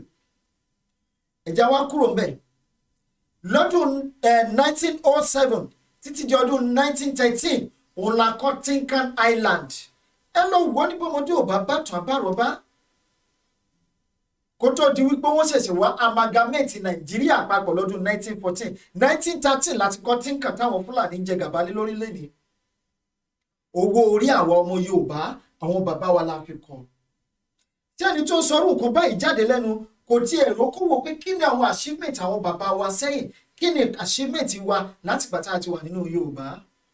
irú ẹni bẹ́ẹ̀ orí ẹ̀ ò pé mo ṣẹ̀ṣẹ̀ mọ̀ ni torí pé àgọ̀ ti jìnrìn afọ́kùnmẹ́kọ òpònú afọ́fúngbẹ́mu òun ni ọmọ Yorùbá tó lè jókòó ìbá àjọmọdé àbí àgbàlagbà tó lè máa sọ̀rọ̀ nǹkan bẹ́ẹ̀ jáde lẹ́nu. ẹ̀já wa pààyàn tì ká wá lọ sí àṣìṣe Biafra nígbà tí a wà ní ìjọba ẹlẹ́kùnjẹkùn which is the regional system of government. We were the pace setter in Africa, not in Nigeria, even in the whole world. The 5th television station in the whole world, only TV station tí Baba Awólọ́wọ̀ ṣe sẹ́kọ̀ọ́, the 5th one in the whole world. Bí gbogbo the whole world ṣe bó ṣe tóbi tó. How many continents do we have in the world? The 5th of its kind in the whole world, the 4th of its kind in Africa. I need television station before France. That was before independence. Nígbà táwọn bàbá wa ń ṣe ìjọba. Now, we've been able to produce as many as millions of graduates in Yoruba land today. How many were the graduates then? But now, as we produce millions of graduates, the situation of the country turned our graduates to touts, to area boys, to agberos and co. Now, àwọn fẹ́ padà ká lọ tún gbé ayé wọn ṣe àti gbé ayé tiwa àtọjọ́ wájú wa. Àwọn kan sọ pé wèrè àwọn dìdìrì wọ́n ní Nàìjíríà làwọn fẹ́ lọ fún. Ẹ kú sí Nàìjíríà ní kẹ́ ẹ má kú sí Nàìjíríà. Now, nígbà tá a ṣe ìjọba ẹlẹ́kùnjẹkùn lọ́jọ́ kìíní àná, we were the pace setter. The Nnamdi way of this world wanted to meet up pẹ̀lú Baba Awólọ́wọ̀, but unfortunately, Baba you are hyper intelligent. Ó dẹ̀ jókòó with the area of things Ọlọ́run fún wa, the land, the fertile land Ọlọ́run fún wa. He was able to achieve those things within that short period of time. Tafawa Balewa in the north, òun náà gbìyànjú. Taking over, that is the first coup d'etat tó ṣẹlẹ̀ ní January 1st, 1966. The main objective, the main purpose of that coup d'etat was to abolish the regional system of government. Now, what they say will succeed. Yes, wọ́n succeed. That was the mistake they made. The mistake of the century. Nígbà tí wọ́n ṣe ẹ wá wo ìgbésí ayé wa láti gbà yẹn. But we can make the wrong right now. Ẹ jẹ́ ká wá wò ó, ìdí tí mo fi mú eléyìí jáde ni wípé mo fẹ́ wò wípé kí ni ìjẹ́ ṣe ó tọ̀nà Why do we need to come together? Mo ti sọ lẹ́ẹ̀kan. Then, báwo ni a ṣe lè ṣe tó jẹ́ pé nǹkan tó ṣẹlẹ̀ lọ́jọ́ kìíní àná wọ́n ní iná èṣù kí n jóni lẹ́ẹ̀mejì tí kò ní í ṣẹlẹ̀ mọ́ òun náà la fẹ́ bọ́lé lórí. Kí wá ní àṣìṣe wọn òun náà láti sọ yìí. Ṣùgbọ́n ẹ wá wò ó, ẹ̀yin tẹ́ ẹ̀nà kan àbùkù sí àwọn Biafra lénìí. Ó dàbí ẹni tó fẹ́ gun igi tó wá lọ ń gun igi láti òkè sọ̀kalẹ̀ wá. Ṣe rí pé kò lè ṣeé ṣe. A máa kọ́kọ́ pọ́n igi láti ilẹ̀ náà lọ sókè ni, ṣùgbọ́n ẹ má jà wá gungi kọjá ewé. Ṣùgbọ́n bá a bá ń ṣe o, ẹ jẹ́ ká lajú wa méjèèjì sílẹ̀, torí olójú ò gbọ́dọ̀ lajú ẹ̀ sílẹ̀ kí tàlùbọ̀ ó kó sí i. Àwọn ti lajú wa sílẹ̀, tàlùbọ̀ ti kó wọ̀ ọ́, ṣùgbọ́n bí tàlùbọ̀ ṣe kó wọ̀ ọ́ yìí, a sì lè ṣe àtúnṣe lásìkò yìí. Àsìkò náà lè yẹ eléyìí o, bá a dẹ̀ ṣe máa ṣe àtúnṣe léléyìí. Oríṣi èèyàn méjì ló wà lọ́wọ́lọ́wọ́ báyìí nínú ìran Yorùbá tí wọ́n gbọ́dọ̀ jókòó kí wọ́n jọ wá fìmọ̀ ṣe ọ̀kan, ọmọdé àti àgbàlagbà. Èmi ò fẹ́ mọ̀ bóyá ọmọdé yìí o, bóyá ọmọ ọdún márùn-ún àbí ọmọ ọdún mẹ́wàá. Èmi ò wá fẹ́ mọ̀ bóyá àgbàlagbà yìí bóyá ọmọ ọdún mẹ́wàá àbí ọmọ 50 ọdún. Torí ọgbọ́n ńlágbà kì í ṣe ọjọ́ orí. Now, tàbá wá jókòó pé ká tó darapọ̀ mọ́ àwọn ará bí lóòótọ́ ló dáa ká darapọ̀ mọ́ wọn. Ṣùgbọ́n ẹ má jẹ́ ká darapọ̀ mọ́ wọn blindly. Kí ni mo mean pẹ̀lú blindly? Màá ṣàlàyé ẹ̀ fún wa. Ṣé rí bí àgbàlagbà àtọmọdé tó bá ń lọ lọ́nà oko, gbòǹgbò kọ́ wọn lẹ́sẹ̀ gẹ̀rẹ̀gẹ̀, wọ́n ṣubú, ọmọdé á wo wájú. Àwọn méjèèjì ni wọ́n jọ ṣubú lẹ́ẹ̀kan ṣoṣo. Ọmọdé yẹn kó tó ṣe méní méjì àkọ́kọ́ wo wájú. Ṣùgbọ́n àgbàlagbà á wo ẹ̀yìn wò. Ìdí rèé tí Yorùbá fi sọ pé ọmọdé gbọ́n àgbà gbọ́n la fi dálẹ̀ Ifẹ̀ lọ́jọ́ sí. Ẹ má bínú, mi ò tówó ipa wájú yín. Ọmọdé ń wo wájú nítorí pé àṣìṣe lè wà wájú o. Gbòǹgbò tó kọ́ mi lẹ́sẹ̀ tún lè wà wájú kí n lè mọ bí mo ṣe máa yẹ̀bà fún àbí kí n fò sókè. Àgbàlagbà á wẹ̀yìn wò nítorí pé èmi lè fẹ́ padà wá lọ́jọ́ míì. Gbòǹgbò tó kọ́ mi lẹ́sẹ̀ lénìí, inú èṣù gbọ́dọ̀ jóni lẹ́ẹ̀mejì. Àgbà tó jì sí kòtò lẹ́ẹ̀mejì, ojú ẹ̀ ló fọ́. Tàbí káwọn kan máa bọ̀ lẹ́yìn, kan máa wọlẹ̀, kan gbé ẹrù lérí. Kí gbòǹgbò yẹn kọ́ wọn lẹ́sẹ̀. Ó lè jẹ́ iṣu ni wọ́n rò àbí ọ̀gẹ̀dẹ̀. Ojú àpá ò sì lè jojú ara. Torí náà, àgbà padà sẹ́yìn, á mú àdá, á gé gbòǹgbò náà torí kó má bàa ṣe àwọn tó ń bọ̀ lẹ́yìn léṣe. Torí náà, ẹja wá jókòó níbo la ti ṣe àṣìṣe. Ṣé ká tó gba òmìnira ni àbí ńgbà tá a gba òmìnira tán? Àwọn wo ni wọ́n ṣe àṣìṣe? Ọ̀nà wo ni wọ́n gbà tí wọ́n fi ṣe àṣìṣe? Kí ló wá gbẹ̀yìn ẹ̀? Ohun tó gbẹ̀yìn àbájáde òun là ń kojú ẹ̀ lénìí. Tá àti rí bí ọ̀nà àbáyẹ, àti mọ àsìkò ìgbà tàbí àkókò tá a máa sọ wípé ó dá o, àwa ti dá dúró, ṣùgbọ́n tá a mọ̀ ní wípé láìpẹ́ láì jìnnà láṣẹ lọ́wọ́ Ọlọ́run. Torí pé ohun méjì lọ́lọ́run fi ju ẹ̀dá. Èkíní, ohun tó máa ṣẹlẹ̀ sí wa nígbà tí wọ́n ti bí wa títí tá a máa fọwọ́ ká ilẹ̀ sùn, Ọlọ́run fi ẹnikẹ́ni. Ohun táwa máa ṣe látìgbà tí wọ́n ti bí wa tá a máa fọwọ́ ká ilẹ̀ sùn, kò sí ẹ̀dá alààyè kan tó lè mọ̀ ọjọ́, ìgbà, àkókò tàbí wákàtí tàbí ìṣẹ́jú kò lè yí ẹnikẹ́ni. Wọ́n lè sọ pé ọmọ ológo lọmọdé yìí o, ó máa bọ́ ìbò jẹun pọ̀, ó máa rán ìbò iṣẹ́, ó máa yọ̀gá ilé iṣẹ́, ṣùgbọ́n ọjọ́ ń kọ́, wákàtí ń kọ́, báwo ló ṣe máa rìnà pàdé olóore ẹ̀, irú iṣẹ́ wo ló máa ṣe gan tó máa gbé débẹ̀, Ọlọ́run ò fi wọn ẹ̀dá kankan. Torí náà, ẹja wá jókòó káyọ̀nà náà gbogbo àwọn nǹkan wọ̀nyí lẹ́sẹlẹ́sẹ. Abáyọ̀nà náà lẹ́sẹlẹ́sẹ, báwo la ṣe máa ṣe tírú ẹ̀ òlùwà ní ìṣẹ̀lẹ̀ sí wa lọ́jọ́ iwájú? A máa wá rí wípé gbogbo tá à ń gbé yìí tó dàbẹ́ ni wípé ó lé káàkì, gbogbo ẹ̀ máa wá dẹ̀rọ̀ pátápátá. A bá tún wá ṣe léyìí tán, ká má tún wá fi gbogbo léhùn àlejò. Gbogbo aṣọ kọ́ là ń sá lóòrùn o, gbogbo ilé kọ́ la máa fi hùn àlejò. Ló dá fún bàbá ọlọ́dẹ tó fi ọmọ ẹkùn tó fi kómọ jáde. Bàbá ọdẹ fi ọmọ ẹkùn kómọ jáde, ó ti lérí lẹ́ka wípé oyún tó wà nù ìyàwó mi o tó bá ilé bímọ, ọmọ ẹkùn ní máa fi kó ọmọ jáde. Ìyàwó bàbá ọlọ́dẹ bímọ lóòótọ́, agbóhùn ìyá agbóhùn ọmọ, bàbá ọlọ́dẹ wọnú igbó lọ, ó ṣe kíni, ó gbé ọmọ ẹkùn, ó gbé wálé, ó fi ṣèkómọ jáde. Inú bí ẹkùn faraya, ó tutọ́ sókè, ó fojú gbà á, ó ní lá àyàfi tóun bá gbẹ̀san ikú tó pọ̀ mọ́ òun. Ẹkùn wá yíra padà, ó tóbìnrin bọ̀ lọ́jọ́. Bàbá ọlọ́dẹ ń lọ lọ́nà oko, ó gbàdé ẹkùn, ó gbàdé arábìnrin tó pọ́ tó mọ́ lóló àfi bí egbin. Báyìí ó dẹnu kọ arábìnrin ìyẹn náà jẹ níhò, wá gbé wálé. Òun á fẹ́ra wọn bíi lọ́kọ-láyà. Nígbà tó dọjọ́ kan, ọwọ́ wẹwọ́, ọwọ́ wọnú ọwọ́, eegun ti wọnú eegun, ẹran ti wọnú ẹran. Ẹkùn wá bẹ̀rẹ̀ sí ní béèrè lọ́wọ́ bàbá ọlọ́dẹ wípé mo gbọ́ pé o fi ọmọ ẹkùn ó fi kọ́mọ jáde. Ó ní bẹ́ẹ̀ ni. Bóò ló ṣe ṣe? Ó ní báyìí kàṣá báyìí káwòdì, kí tẹ̀ wá lágbára tó o ní gan-an. Ó ní tó bá dojú ọ̀gbagadè, èmi á máa yíra padà máa máa domi, èmi á máa yíra padà máa máa diná, èmi á máa yíra padà máa máa datẹ́gùn, èmi á máa yíra. Ó bẹ̀rẹ̀ sí ní kà lóríṣiríṣi. Ó wá kó agbára kan ṣoṣo tó fẹ́ fi hàn arábìnrin yìí. Ìyá bàbá ọlọ́dẹ inú yàrá tí ìyá ń sùn wà lẹ́gbẹ̀ẹ́ yàrá bàbá ọlọ́dẹ. Ìyá bá mí kanlẹ̀, gbogbo lẹ́kọ̀ọ́lá fi hàn àlejò lóhùn tí ìyá fọ̀ jáde. Ìkan tó kù tí bàbá ọlọ́dẹ fẹ́ fọ̀ jáde lẹ́nu ló bá súnrakì. Ẹkùn arábìnrin ní máa sọ́nìṣọ́ ní gbogbo agbára tí mo ní nìyẹn, ó ti tán.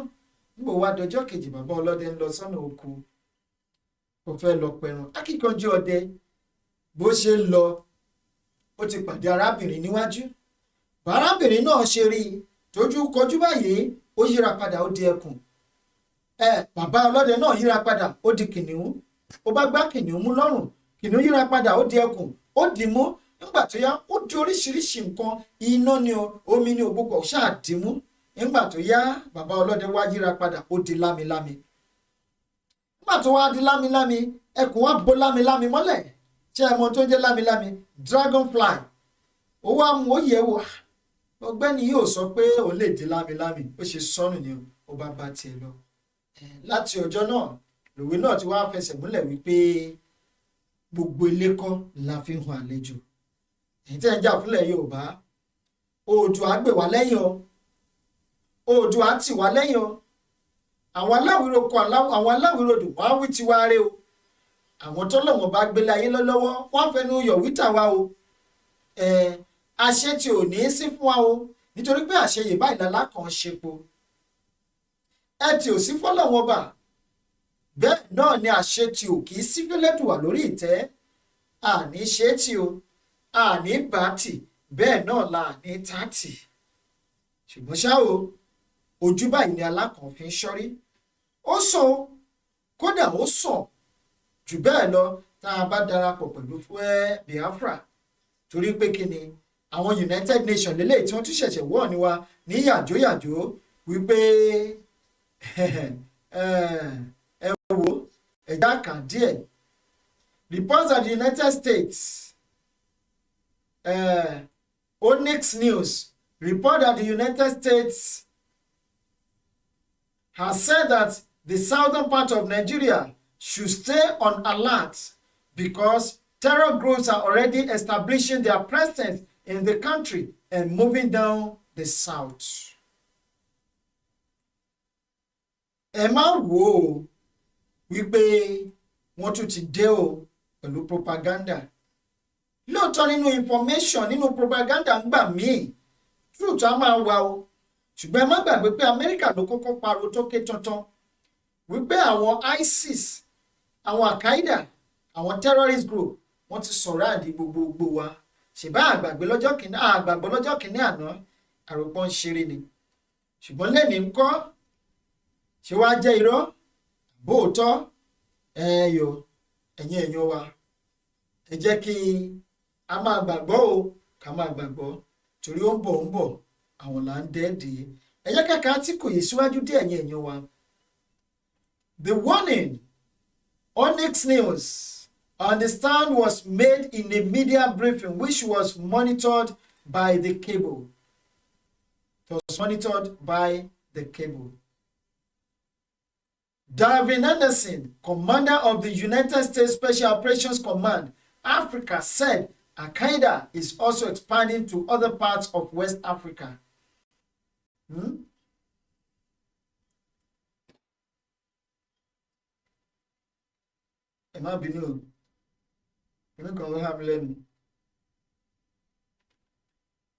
We have engaged with Nigeria and continue to engage with them in intel sharing and in understanding what these violent extremists are doing, he said. And that has been absolutely crucial to their engagement up in the Borno State and into an emerging area of northwest Nigeria that we are seeing Al-Qaeda starting to make some inroads in.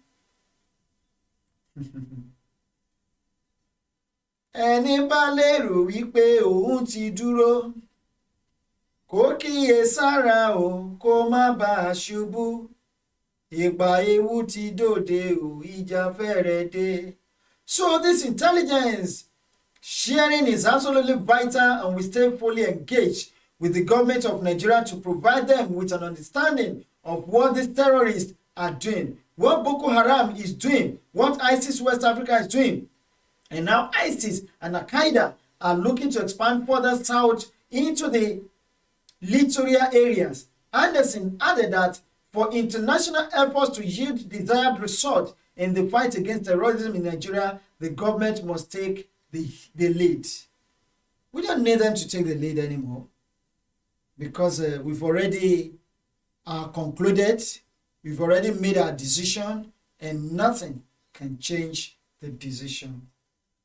When it comes to Nigeria in general, Nigeria obviously is a crucial nation to West Africa. It is a critical nation, and we realize that Nigeria is a linchpin, he said. Imagine Tonwa and Yenyowa. Whether we like it or not, this is going to happen any moment. But that is the reason we need to forget about the past now. The deed has already been done.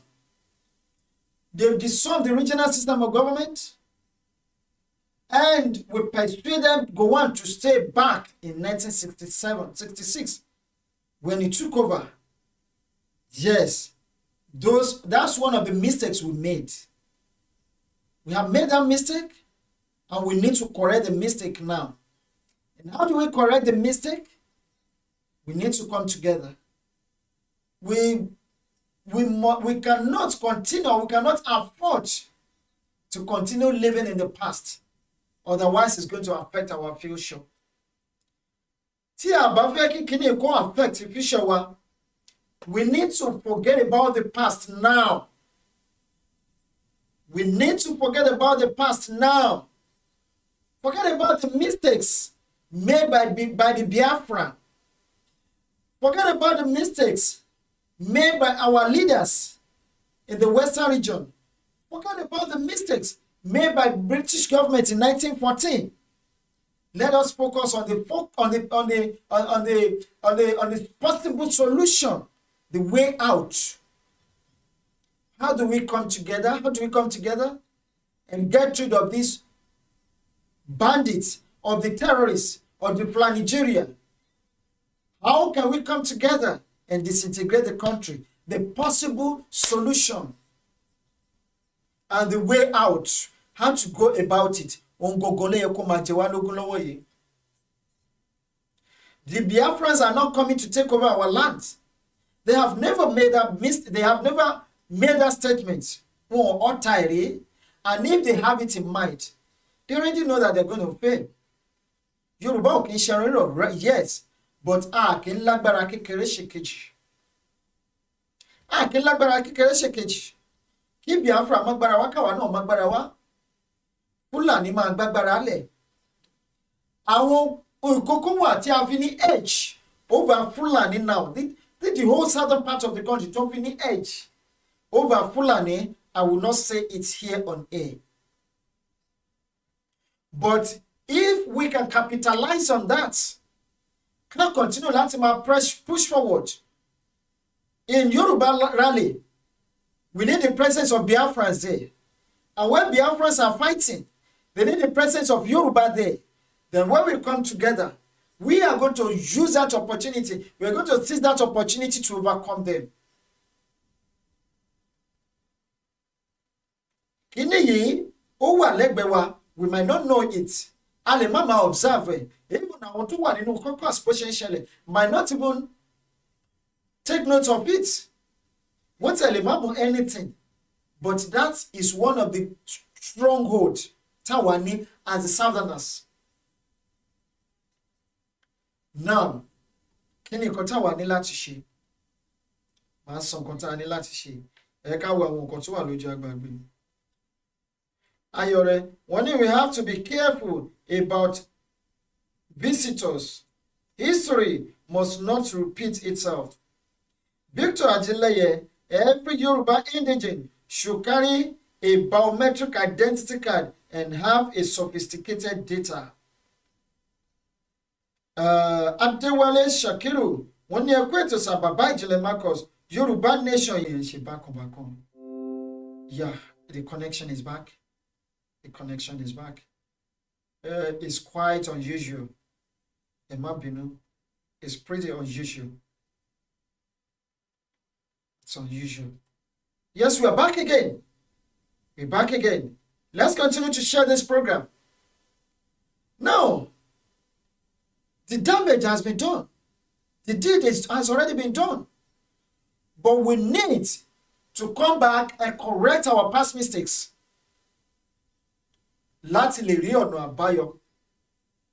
You know these people, ó ní àwọn kankan tí wọ́n máa ń ṣe látẹ̀yìn tó jẹ́ wípé ẹ mọ̀ pé when you are continuing to do something repeatedly tó bá yá, it's just like a footballer tó ṣe leg over tó fi jẹ defender for the first time, second time ó fi jẹ defender, tó bá lò ní 1 month consecutively kó máa practice the same thing, kó máa lo leg over, àwọn defender wọ́n á lọ ṣọ́, wọ́n á wo fídíò ẹ̀ dáadáa, kí ló dé ó ṣe wá jẹ́, wọ́n á wo ẹsẹ̀, wọ́n máa time tó máa gbé right leg, tó máa gbé second leg, tá flip ball over, wọ́n á dúró, wọn ò ní gbọ̀n, tó bá dẹ̀ ti lè get ẹ̀ lẹ́ẹ̀kan ó ti parí, agbára ẹ̀ ti pin, torí ẹ̀ lẹ́sẹ̀ máa rí bọ́ọ̀lù mi striker mi tó lè gba bọ́ọ̀lù tó lè gba matches 10, 15, 20 tí ò ní score 1 goal because wọ́n ti get the tactics ẹ̀,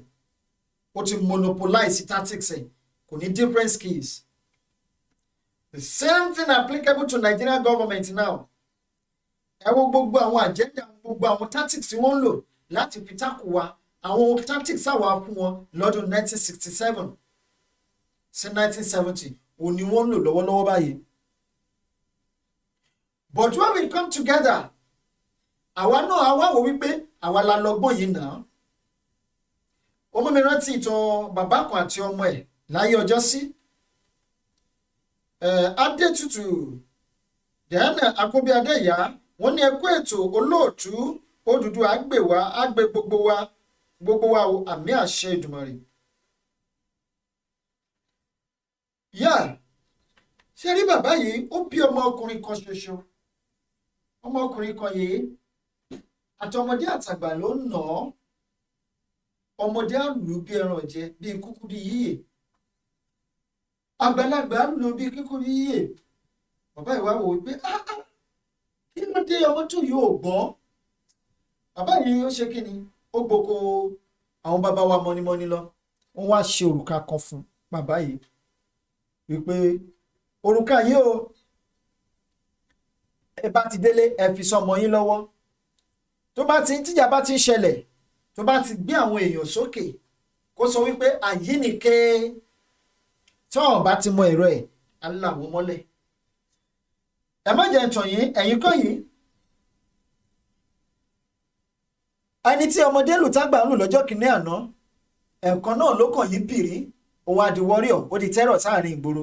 òun àdìgbà bẹ̀rẹ̀ sí na ọmọdé bó ṣe gbogbo àwọn akẹgbẹ́ ẹ̀ kátá lọ́nà ẹni tó jù lọ wíwó jẹ nígbà tó wá yá wọn ní tágbára bá ń gun alágbára tán a máa ti alágbára ṣìṣe ìyẹn làwọn lóyìnbó fi sọ pé power intoxicates and absolute power intoxicates absolutely nígbà tágbára wá gun ọmọ yìí débi wípé tó wá ti wọlé wù ẹ̀wù gbéraga tó wá wọlé ó wá dá agbádá ìwà ó wá gbé wọ̀ bàbá wa kìlọ̀ fún lọ́jọ́ kan wípé ọmọ yìí ṣọ́rẹ́ má gungi kọjá ewé bínú ṣe bí ọmọ nìyẹn bó ṣe ta bàbá rò nìyẹn ẹ mọ̀ wípé ohun tí àgbà fi ń jẹ ẹ̀kọ abẹ́ ewé ló wà ohun tí bàbá bá fi jọ ọmọ kì í fi hàn ọmọ bó ṣe gbé bàbá rò lélẹ̀ wá dá àyínìke bàbá ní àyínì padà ọwọ́ ọmọ bá rọ ó bá ju bàbá lẹ̀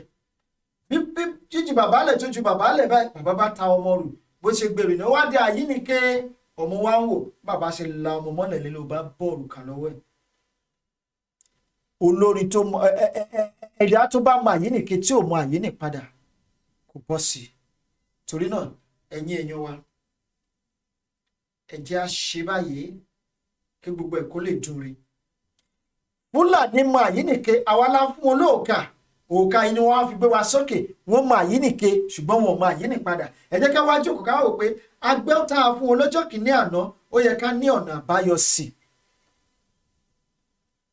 torí náà ṣe rí ọ̀nà àbáyọ yìí la lè fi ṣẹ́ wọn léegun lára ẹ̀ ni wọ́n ṣe lọ́jọ́ kìíní àná wọ́n sọ wípé àwọn ò ní gbóúnjẹ wá fún wa ṣùgbọ́n ta ló wá tẹ́ sí ta ló tẹ́gbẹ̀ yẹn ta ló tẹ́bọ̀ ńbẹ̀ ẹ jọ̀ọ́ òṣùṣù ọwọ̀ la lè fi délẹ̀ ìlérí láláì ṣera wa ní òṣùṣù ọwọ̀ àníbì kankan lọ o lóòótọ́ ẹ lè sọ pé a máa lọ ṣùgbọ́n ó máa ṣe díẹ̀ ju wípé ká kúkú ṣera wa lóṣùṣù ọwọ̀ once and for all kájọ jókòó ní round table báwo la ṣe fẹ́ ṣe báwo la ṣe fẹ́ gbà á kí la ṣe fẹ́ ṣe by so doing ibi tá à ń lọ náà nílé ìwájú ibi tá à ń lọ náà rèé níwájú ẹ wò ó náà nìyẹn ẹ ò nìyẹn wájú yẹn kò tiẹ̀ pẹ́ rárá láti débi tá à ń lọ ṣùgbọ́n báwo la ṣe fẹ́ débẹ̀ ọwọ́ èmi àti yín náà ló kù sí ọwọ́ èmi àti yín náà ló kù sí ọmọdé wí àgbà wí 1914 amalgamation 1940 amalgamation 1940 amalgamation ẹ má jẹ́ a máa pariwo 1914 amalgamation nìkan mọ́ 1914 amalgamation was done more than a century ago òun ló kó wa sínú bondage that was the real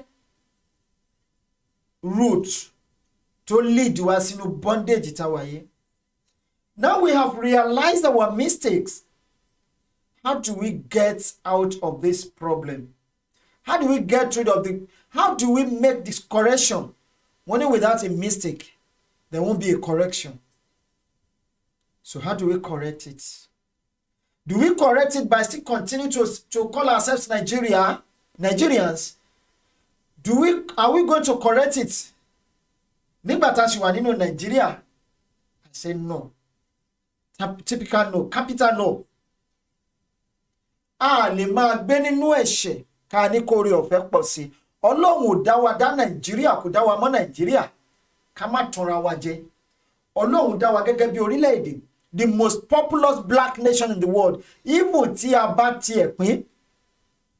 Because you know how many millions of Yorubas tó jẹ́ pé àwọn àti inú wọn kò migrate ní kì í ṣe pé bí ibẹ̀ ni wọ́n bí ní bàbá ńlá wọn wà tó wà ní Côte d'Ivoire. You know how many millions are there? You know how many millions we have in Cuba? How many millions of our people in Brazil, in Trinidad and Tobago, in Venezuela, and so on and so forth? Wọ́n kàn sọ story lẹ́nu ìjọ mẹ́ta yìí. Ó ní grandmother Fidel Castro ní Cuba, ọmọ Yorùbá ni. Many of them ti ṣe DNA wọn wọ́n ti trace source wọn padà wá sí Yorùbá. Let's continue. Let's start to welcome them. If we want our country to be populous than it is now, let us welcome them. Let's encourage them to come after our independence. And they watch more than 500 million. The Yorubas across the world. So why it has one paro we pay? We want the numbers and all that. Can the numbers? Can the figures be so table for one? Àwọn tí wọ́n tún sọ wípé Yorùbá ò produce graduate. How do you expect us to go ahead to move forward when our president does not even have primary school certificates? When our president does not have secondary school certificates? When our president does not have certificates, NDA certificates? So, why to she want to any better lead to our progress? How do you want us to progress in our country where our leaders are what they are particular about is their selfish interest, their pockets? Ǹjẹ́ ṣé èèyàn kan ní Amẹ́ríkà lè gbé bullion van kó máa gbé ní kiri kó máa ti prosecute? So that's why it's not possible. It can't happen in UK. It can't happen in Qatar. It can't happen in Arab countries. It can't happen anywhere in the world. But it happens in Nigeria. So how do you expect us to progress in that kind of environment? What a polluted. Look at Sodom and Gomorrah. Sodom and Gomorrah. That's exactly what is happening to us now. But due to the fact we pay, Ọlọ́run ti rí àwọn saints, àwọn tí wọ́n ready láti liberate ìlú wọn. Otherwise, God will have allowed the Fulani people to overrun us. Kaniba wo lórí wa ṣe ń ṣe, làwa tó kù ṣe ń ṣe. Ọlọ́run máa fi àyè sílẹ̀ fún àwọn Fulani láti overrun wa. But because we are ready to save our people, to free our people, to secure our land. Bí Ọlọ́run ṣe sọ, ọjọ́ kìíní àná gbà tó fẹ́ pa Sodom and Gomorrah. Ó ní ìjẹ́tẹ́ ẹ bá rí 100 èèyàn nílùú náà. Ó ní èmi á dá wọn sí o, nítorí àwọn 100 máa dá wọn sí títí tó fi dórí 10. Ṣùgbọ́n Ọlọ́run wo gbogbo ìlú náà kò rí èèyàn 10 tó jẹ́ saint. Ṣùgbọ́n nílẹ̀ Yorùbá, ẹ gbàgbé wípé bóyá saint, bóyá Christian, born again Christian and all that, àmọye born again Christian tó máa wọnú náà. Ó dàbí arákùnrin kan tó ń lọ sí ìrìn àjò. Ṣòwòṣòwò tó ń lọ sí ìrìn àjò tó fẹ́ lọ rajà. Ó di owó sápò ń lọ. Ó dágbede méjì ọ̀nà ó pàdé àwọn ọlọ́ṣà. Àwọn ọlọ́ṣà ṣaládàá, wọ́n ṣaláàké, wọ́n ṣe oríṣiríṣi, wọ́n dá ọgbẹ́ sí lára, wọ́n tún gba owó ẹ̀. Wọ́n sá lọ. Tó àpá Ọlọ́run débẹ̀. Ó ní owó bó ṣe ṣọmọ ènìyàn. Wọ́n ṣàbí ẹni iṣẹ́ ẹran. Ẹlẹ́dàá mi ò. Ṣùgbọ́n èmi ò lè gbé torí mo lè gbé délé ìwòsàn tí kò wá kú. Wọ́n wá lé mi mo pa. Ẹ jọ̀ọ́ o, èmi ò fẹ́ wàhálà àjọba o. Ó bá tiẹ̀ lọ. Ọmọléèfì débẹ̀ ó sọ the same thing. Ṣùgbọ́n aláàánú ará Samaria, Gentiles, ẹlẹ́ṣẹ̀ tí gbogbo àwọn èèyàn mọ̀ sí ẹlẹ́ṣẹ̀, ó débẹ̀ ó gbé lọ sílé ìwòsàn. That is, ó jẹ́ brother's keeper. Ó jẹ́ his own brother's keeper. Be your brother's keeper. Now, lóòótọ́ ẹ lè máa wo pé gbogbo wa tá à ń jà yìí ẹlẹ́ṣẹ̀ ni wá, abọ̀rìṣà ni wá, àbí kíní kan. That's good. Bẹ̀rẹ̀ má gbàgbé ẹ̀yin tẹ́ ẹ jẹ́ saint ẹ lajú yín sílẹ̀ tàlùbọ̀ ń kó sí. Tó lọ́n bá fẹ́ gbalẹ̀ Yorùbá sílẹ̀ kì í ṣe ẹ̀yin tẹ́ ẹ pera yín ní saint kò ń ṣe tìtorí ló kò ń ṣe true ló ṣe fẹ́ gbà á. Ṣùgbọ́n nítorí láti pàṣẹ àwa ẹlẹ́ṣẹ̀ yìí torí àmúra wa gẹ́gẹ́ bí ẹlẹ́ṣẹ̀ lóòótọ́. Lọ́lọ́run ṣe fẹ́ gbà torí ẹ̀ lọ́lọ́run ṣe fẹ́ dálẹ̀ Yorùbá sí. Ọlọ́run ro ti yín. Ẹ̀yin òṣìkà olóṣèlú. Ẹ̀yin òṣìkà àgbàyà. Tí ẹ rí ọjọ́ iwájú yín tí wọ́n tẹ̀ mẹ́rẹ̀ tẹ́ ẹ sì tún ní sùúrù tẹ́ ẹ ń wò lọ torí ìjẹkújẹ yín.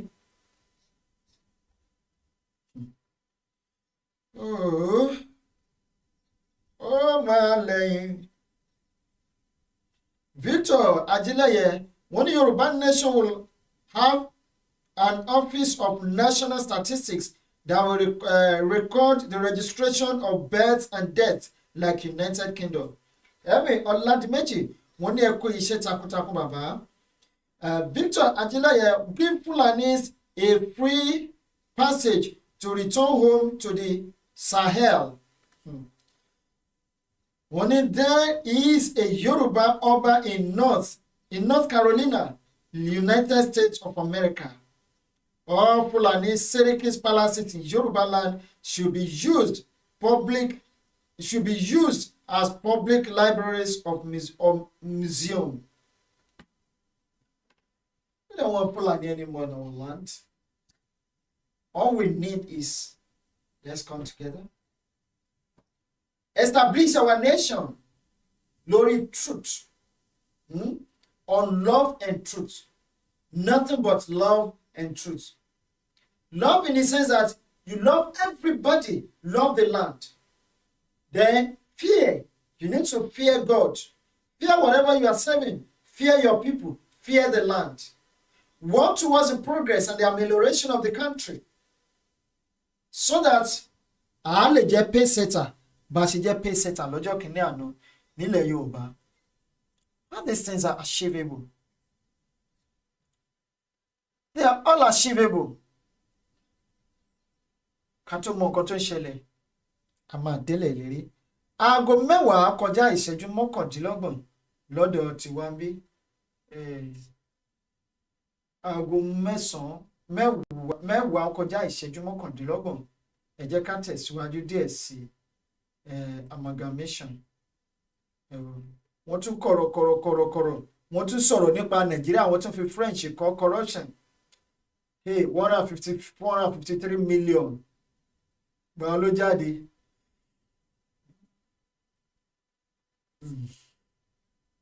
On the 14th of May 2021. Arábìnrin Desani, listen. Ọlágbára. Ẹ̀yin èèyàn wa, okay, wèrè ọ̀gbẹ́ni tó sọ wípé preserving our blessings. Why I am against Oduduwa Republic as a Yoruba man. Ẹ yẹ ká kàn sáré brush through. Torí ká kàn fi wine away time wa díẹ̀díẹ̀ lónìí. Ó yẹ ká kà á. Ṣùgbọ́n we just need to. Dr. Sunday Adelaja. Nígbà míì tí mo bá rí àwọn èèyàn tó bá ń sọ̀rọ̀. Tí a bá rí àwọn èèyàn tó bá ń sọ̀rọ̀ nígbà míì, kì í ṣe gbogbo ẹni tó kàwé ló ka ọgbọ́n orí o. Kì í ṣe gbogbo àwọn tẹ́ rí ìgboro tí wọ́n rìn kiri ìgboro lórí wọn pé. Ọ̀pọ̀lọpọ̀ dementia ń yọ wọ́n lẹ́nu. Ọ̀pọ̀lọpọ̀ wọ́n ti láwọn ọpọlọ wọn ti forí gbálẹ̀ ní kékeré. Ṣùgbọ́n kò kàn tètè hàn sí àwọn ayé ni.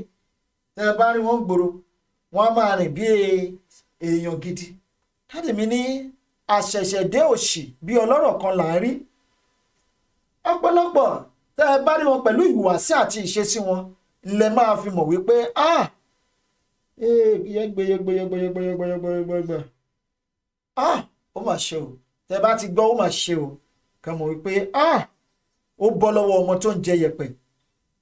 Kéèyàn kan lajú ẹ̀ sílẹ̀ pẹ̀lú ibi tá à ń bá a lọ báyìí àti ibi tá a bá dé àti ibi tí a ti ń bọ̀ kó wá lóun kó mẹ́tẹ̀ẹ̀ta papọ̀ sójú kan náà ó sì wá believe wípé òun ò gbàgbọ́ nínú Yorùbá nation táwọn agitate fún. Ẹ sọ fún wípé onítọ̀hún ní àrùn ọpọlọ ó sì fẹ́ ìtọ́jú ńlá gbáà tó kọjá sísọ. Part 19 of why I am against Oduduwa Republic as a Yoruba man.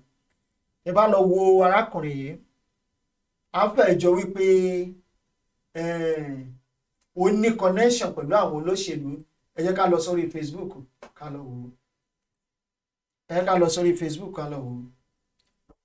Nǹkan tí ò bá ti lẹ́nu ọ̀rọ̀ ní pọ́n jù ní lọ.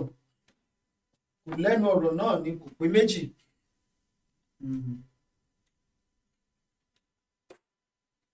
Kan tí ò bá lẹ́nu ọ̀rọ̀ kò gbọ́dọ̀ gbọ́njú ní lọ.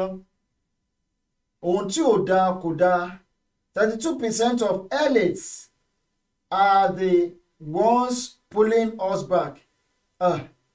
Wọ́n ti fèlè.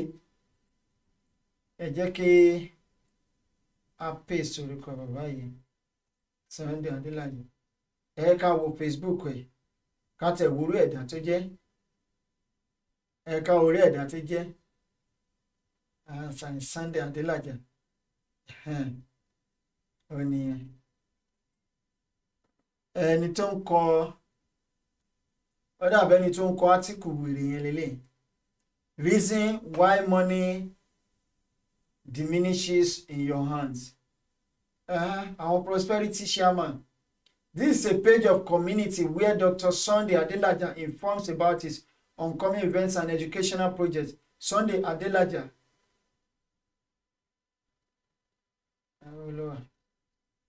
Okay. Sunday Adelaja is a Nigerian-born leader, thinker, philosopher, transformation, strategist, pastor, author, and innovator who live in Kiev. Who lives in Kiev? Kiev, you know, Kiev, Ukraine, lower. Ukraine, lower. And this is the man. Ukraine, lower. Ukraine, lower. Orí nǹkan táwọn òyìnbó ń ṣe fún wọn lọ́dọ̀ tí wọn ànádà ìgbéró nǹkan bẹ́ẹ̀ ń sẹ́ni tó ń sọ ọlọ́run ní fire fún àwọn tí ò gbàgbọ́ nínú nǹkan tá à ń ṣe yìí. Now ẹ jẹ́ ká kà nǹkan tó kọ.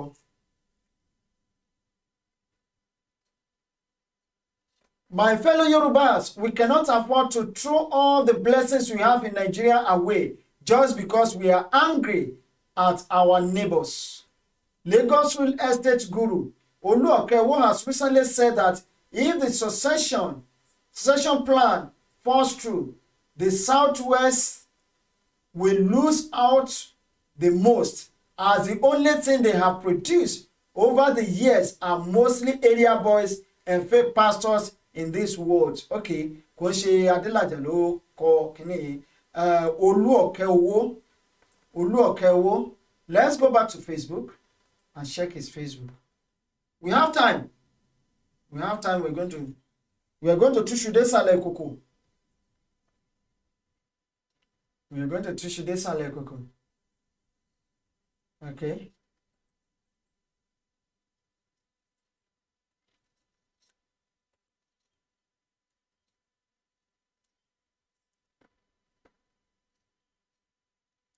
Olusegun Oluokewo.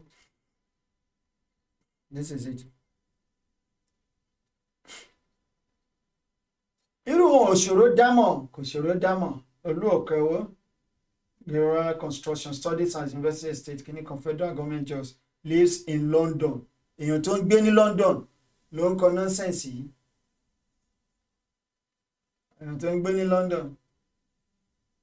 Now, come back home to Nigeria and live in Nigeria for 1 month. Then you will know the difference. Now, in his ways, I have noticed electricity is no longer in abundance simply because Shiroro has been surrounded. Guerrero has been surrounded. Electricity is being generated in the north. Those who are saying divide don't know that they are saying, even if we divide today, the gas that they would save to run any turbine comes from another area. Who told him? Wípé wa ò ní gas nílẹ̀ wa. Ibi tí ẹ máa ti wọ́n pé àwọn kòkò máa jókòó. Mo sọ lẹ́kọ̀ọ́ pé àwọn kòkò máa jókòó. Wọ́n kò máa sọ̀rọ̀ bí ayé rí. Ẹ jọ ń bọ́ náà ti rí gas. Is it not from crude oil? Ni wọ́n ti rí gas. Segment, series of kini layers. Òun ló wà ńbẹ̀. Ẹ máa rí kerosene, ẹ rí gas, ẹ rí petrol, ẹ rí diesel, ẹ rí engine oil àti bẹ́ẹ̀ bẹ́ẹ̀ lọ. Tí bàbá yìí ò bá mọ nǹkan tí wọ́n fẹ́ sọ, kán lọ jókòó kán tẹ̀ lọ sùn. Bóyá mi rò pé wọ́n rọrùn ṣùgbọ́n for the past 5-10 days. Because now let's even forget about the petroleum and all that we have, the crude oil. Let's forget about the mineral resources that we have in our land. ẹ jọ àwọn nǹkan tá a fi achieve àwọn nǹkan tá a achieve before independence, how did we get them? How did we achieve those things? Through agriculture, taxpayers money. Bàbá yìí orí wọn ó dà pé ó kù díẹ̀ káàtó fún wọn. Unfortunately, my people here from the southwest will be the ones to lose out most because what we have produced mostly are area boys and fake pastors. We need to pray for the unity of Nigeria. Ayé unity Nigeria ò ní dáa. Ẹ̀dá tó bá ń gbàdúrà fún Nigeria ayé ò ní, ayé stupid ò ní náàtì, kò ní ṣoríire láyé. Now, òun accuse àwọn èèyàn pé wọ́n ń produce bandits and area boys. Ṣèbó ọmọ nílẹ̀ ni. Àwọn wo ló ń jà tó ń gbalẹ̀ fún if not ọmọ nílẹ̀? Àwọn èwo ni wọ́n ń jà tí wọ́n ń gbalẹ̀ fún if not ọmọ nílẹ̀? Ìwọ́n kàn jókòó síbì kan. A kàn rò pé kọ́kàn ṣáàmù wípé mo mọ̀rọ̀ sọ. A kàn bẹ̀rẹ̀ sí ní jambla talk. A máa jábọ̀ sáìtì ẹ̀. A kàn jókòó àrò pé bí a mo gbóyìnbó. Òyìnbó ò ní kó gbọ́n for crying out loud. Òyìnbó ò ní kí ọpọlọ ẹ̀ kó pé. That doesn't categorize you as a wise man. You are not wise when you are against your people. Ṣé àgbàgbé nǹkan tó ṣẹlẹ̀ sí Kórà lọ́jọ́ sí? Korah and Abida, what's his name? They perished with their family in a day. More than 30,000 people perished. The earth opened and swallowed them alive. And that's exactly what is going to happen to our enemies in Yoruba land.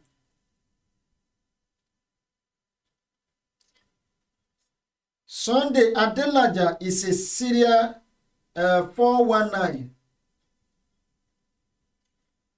The doctor is on crack cocaine. He is a 419 person. Don't mind him. He's a foolish man. Only Tinubu boy. We have gas at Atlas Cove. We have gas floating away at Atlas Cove without salizing it. Blessing. Only the pastor Adelaja is a 419. They are looking for him in Ukraine. Now, you can imagine a Yoruba man will sit down somewhere, seeing his people being killed, maiming, being maimed, being raped, their farmland being destroyed. And the Joko Align Baga. And we've not been able to produce anything apart from the area boys. What about the graduates?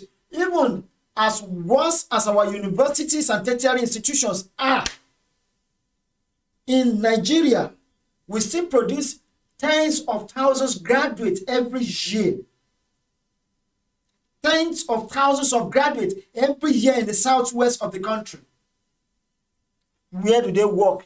They end up being an Okada rider, Omonile, area boys, agberos, and waywarders.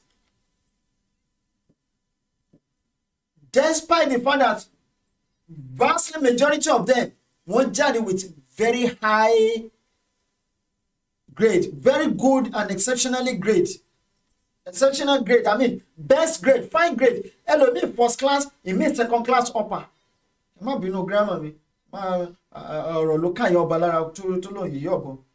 Yet, arákùnrin ọ̀gbẹ́ni wèrè tó sọ pé òun ọmọ nílẹ̀ estate management ló ń ṣe. Ó tún sọ pé produce anything. Tó o bá mú àwọn ọmọ ẹ lọ sí school, that's your own cup of tea. Even the farmers, the beggars on the streets in the Yoruba land, wọ́n ti try láti send ọmọ wọn lọ sí school, láti educate ọmọ wọn. So what the hell is he talking about? Can you control me by produce anything apart from the area boys and agbero? Then this man must be sick upstairs. He has not been in Nigeria for the past 30 years. I guess so. Although pastor yẹn kọ́ ló sọ, pastor yẹn kàn gbé article yẹn jáde ni. Ẹni tó sọ̀rọ̀ yìí, his name is ọ̀kẹ́ owó, Olú ọ̀kẹ́ owó, òun lẹni tó sọ ọ̀rọ̀ yìí. Olú ọ̀kẹ́ owó, not the pastor himself. A popular Yoruba adage says that we cannot throw away a baby with the bath water. The choosing succession, that is exactly what we are choosing to do. Choosing succession over collaboration and partnership is a big mistake. Yala yellow she mistake. The Fulanis are killing us.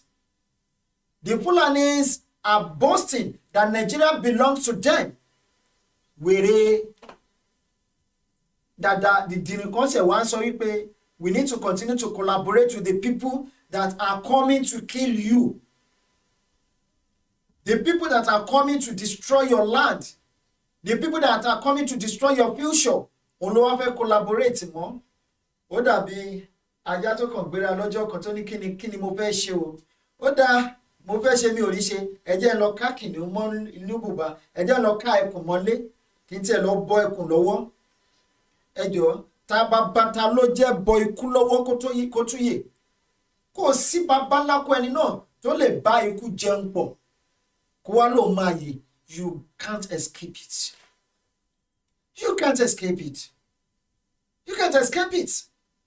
If you are concerned, if you are so concerned about your estate or whatever, yes, understandable. Quite understandable.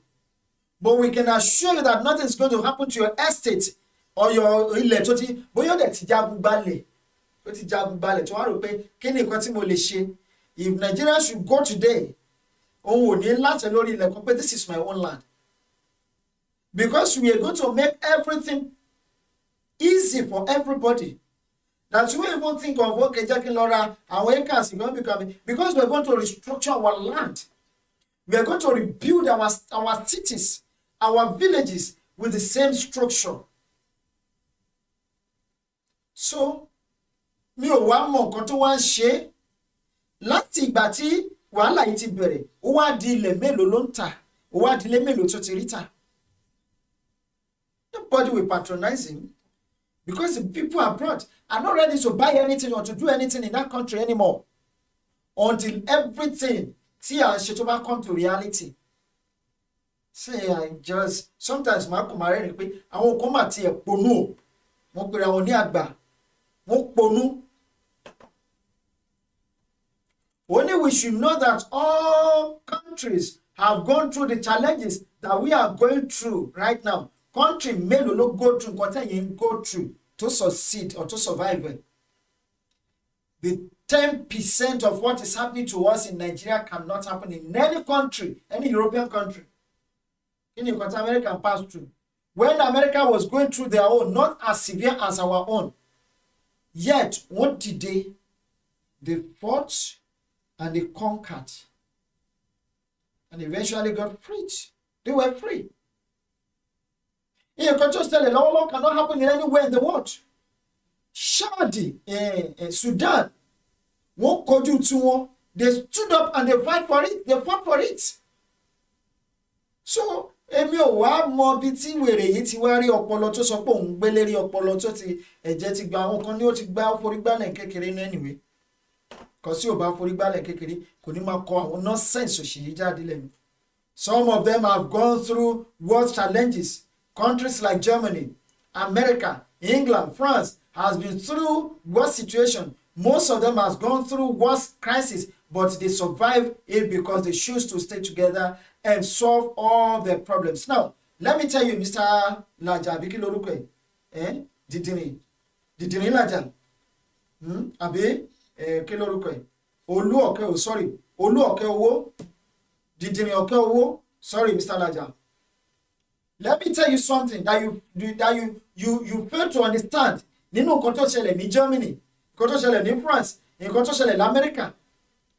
Those people speak the same language. They still speak the same language. They have the same culture. They have the same culture. They speak the same language. But in Nigeria, diversity, in terms of religion, we are not the same. In terms of civilization, we are not the same. In terms of language, we are not the same. So must we stay? Kí ni country ní àwọn orílẹ̀-èdè wọ́n ní tẹ́ ẹ̀ bá gbọ́ Yorùbá bóyá àmọ̀jọ ẹ̀kọ́ lè dà yín láàmú ni tẹ́ ẹ̀ bá gbọ́ Yorùbá orílẹ̀-èdè the host of a country that speak the same language, a country that speak one language, wọ́n sọ pé different languages. See, if you look at Yoruba today, I need different dialects, I need different languages, like even in Ekiti, different languages. So in Ondo State, in Akoko, ìlú kan, èdè kan ni. If you go to Ikale, if you go to Ilaja, if you go to Apoy, yes, they understand one another, but their language, yàtọ̀. Now, if you go to Idan, you go to Ondo, they speak the same, they understand one another, but they speak different language. Then the same thing, Ijebu, Egba, but there is a general language, which is Yoruba language. Nobody impose it on us. But look at Nigeria. We have as many as 350 different languages in that country. The same different culture, and you want to force them together. And imagine these people, they are just minority, and they are imposing it on your people, and your people are majority in the country. You want some nonsense jáde lẹ́nu o pé àánú ẹ ṣe mí wọ́n sì máa jí ẹ lọ́mọ gbé wọ́n á jí ẹ láyà gbé wọ́n máa báyẹ̀ ẹ̀sùn níṣojú ẹ. Now, the World Bank predicts that Nigeria will be one of the leading countries by the year 2050. Leading country by foot. World Bank. Kí ni World Bank ṣe? Mo ní gbèsè Nàìjíríà ni. As a matter of fact, we should be the third largest country in the world, overtaking USA, Brazil, and Japan. Orí yóò pé sà. Orí yóò pé sà. World Bank, kí ni nǹkan tí wọ́n gbé ṣe Nàìjíríà? Àbẹ́ ìrírẹ́lùwẹ̀ tí World Bank ṣe láti over a decade ago, láti gba ayé Fáṣọlá lẹ́kọ̀ọ́, ṣé ó ti ṣe tó? Wọ́n fẹ́ become great in 19. Wọ́n ní balẹ̀ òṣèlú bí àárọ̀ bá ṣe máa rí alẹ́ láti máa mọ̀. Bí sátidé ṣe máa rí àti jímọ̀ láti máa mọ̀. Ojú tó bá máa bá ní kalẹ̀ kì í taarọ̀ kùtù ṣe pin. You can go with Nigeria. Bye to you and your family. You can go with Nigeria, but don't impose Nigeria on us. Don't impose Nigeria on us. We don't. Kí ni population wọn ní Germany? What's the population in UK? What is the population in France? What is the population in Trinidad? What is the population in Tobago? What is the population in Canada? Even the population of Canada. It's only the best constitution so far today. 35 million in population Canada. 35 million is the population of Canada. So, ṣé population la fẹ́ jẹ́ ni or big economic country ṣe máa dúró dáadáa? What was our population in 1960? What was our population in 1950s?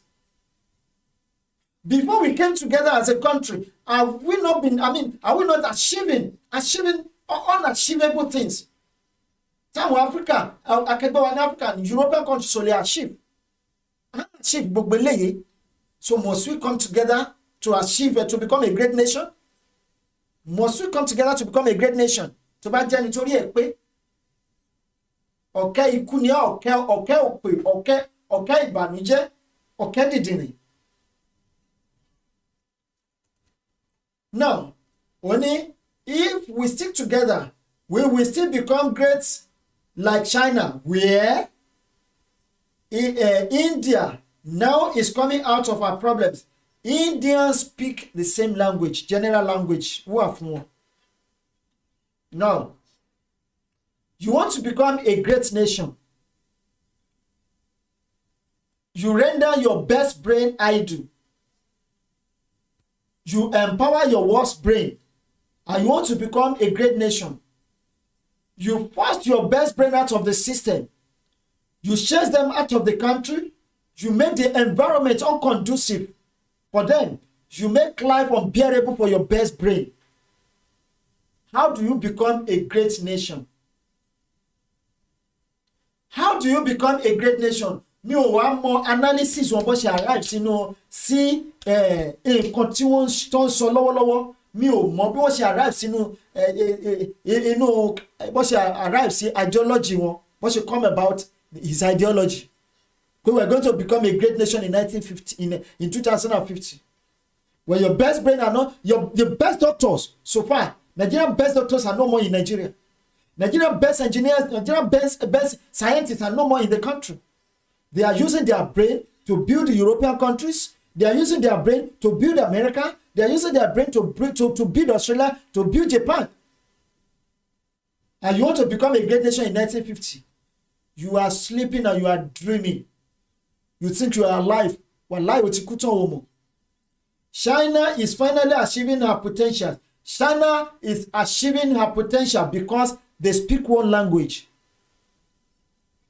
Now, kí ni nǹkan tí ilé iṣẹ́ Babylon tó ṣe di kíkọ́ ní ọjọ́ kìíní àná? Because the people speak one language. One language unites us together. But different language cause division. It causes division and ethnicity, tribalism. That's a result of different languages. You are living in the same country and you are speaking different languages. Kò sí bẹ́ẹ̀ ṣe lè understand ara yín.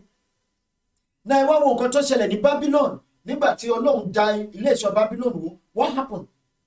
Ọlọ́run dá èdè wọn rú. Wọ́n bẹ̀rẹ̀ sí ní sọ oríṣiríṣi èdè. Wọ́n bẹ̀rẹ̀ sí ní jà. Wọ́n wá scatter. Now, when Yoruba was speaking one language, the progress was there. Massive, great achievement. Ó wà láàrin wa, ṣùgbọ́n nígbà tó yá táwa bẹ̀rẹ̀ sí ní sọ oríṣiríṣi onírúurú èdè táwa papọ̀ àtúwọ́n fẹ́ pọ̀ sára wa papọ̀. Ẹ má gbàgbé, Babylon divided. Immediately they started speaking different languages. They did not first fully come together. Everybody law according to language tó ń sọ ni. But in Nigeria, we want to force ourselves to come together. Why our language is not the same? Why we are not speaking the same language? And you want us to achieve the same result? Kò lè possible. Ẹ jẹ́ kí everybody máa lọ. Táwọn bá jìyà, à mọ̀ wípé àfọwọ́fà àti wa ni. Wípé àwọn la fi ọwọ́ ara wa fa ìyà sí orí ara wa. But ẹ jẹ́ ká tẹ̀ wò. Give us 5 minutes after our freedom. And let's see, bóyá àwa la máa jìyà, bí wọ́n ló máa jìyà. Why should we allow despair blow our eyes and makes us throw all our greatness out of the window? Greatness wo ní Nigeria nítorí Ọlọ́run o. Kó sọ fún wa.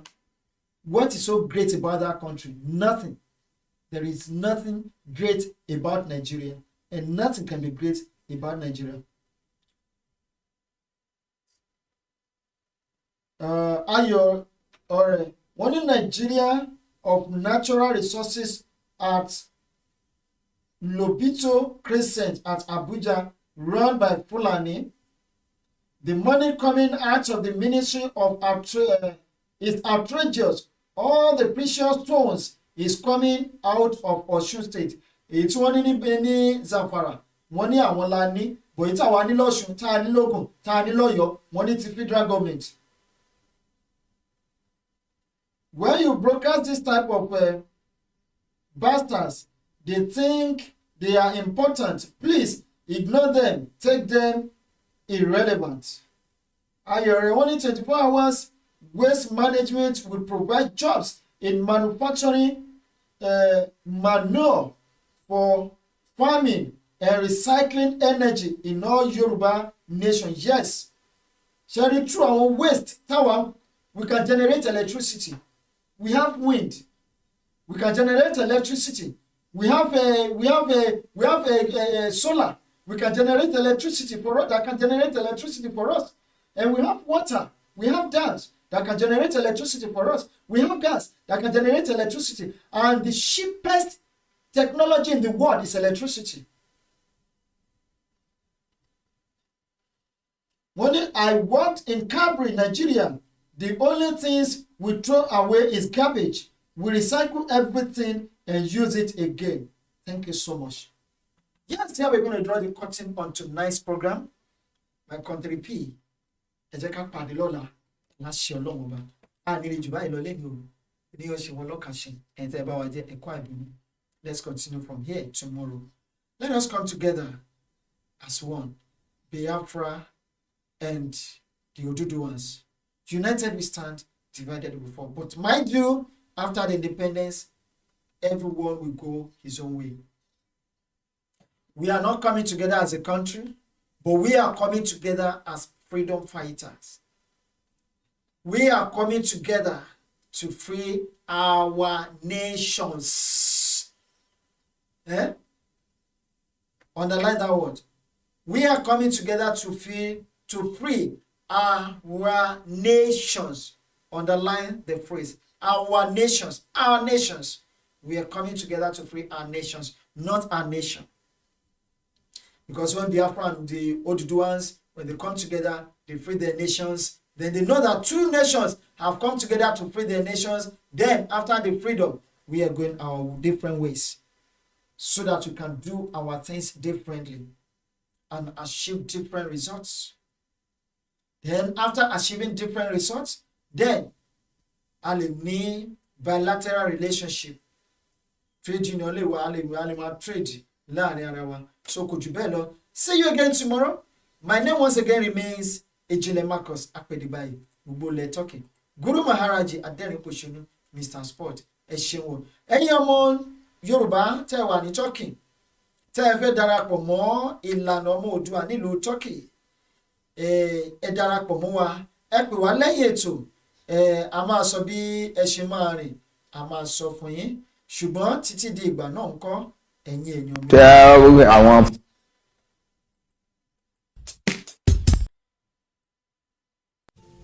Let me close. So títí di ìgbà náà ẹ̀yin èèyàn mi ẹ máa fi eléyìí kẹ́ ẹ máa fi jẹ ìgbádùn. Let me close this service and we get set for second service. But not without telling you to make up your mind and defend your portion. Did you hear that? Do what? When God gives you your portion, you defend your portion. God could have planted you in the United States, but He planted you here. This is your portion. And He could ask you to get out of your father's house and go to so place. That is your portion. But where He has planted you must be defended. And listen to me.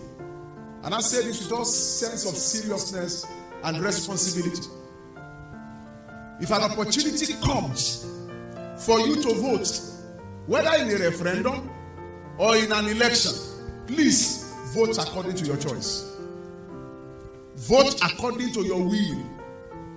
Decide. Don't be swayed or lured by anybody. If you are asked to vote for a nation in a referendum, I, Yemi Graceman Adunoju, will vote for a nation where my grandchildren, value of my grandchildren score 150 in an examination, will be given admission before somebody who scored 50 in another place. That's the nation I want to vote for. I, Yemi Graceman Adunoju, will vote for a nation where the best of us will rule the rest of us, not the worst of us ruling the best of us. I want to vote for a nation where meritocracy is preferred to mediocrity. I want to vote for a nation where a PhD holder will lead a primary school or secondary school certificate that is even lost. I will vote for that nation. What am I saying to you, ladies and gentlemen? If the opportunity comes, I will vote for a nation where the constitution is our document, not an imposition of any ethnic group. I want to vote for that nation. If that opportunity comes, vote for that nation. Vote your conscience. Vote. And don't mortgage your tomorrow because of today. And the Lord bless you. Stand to your feet. Let's go.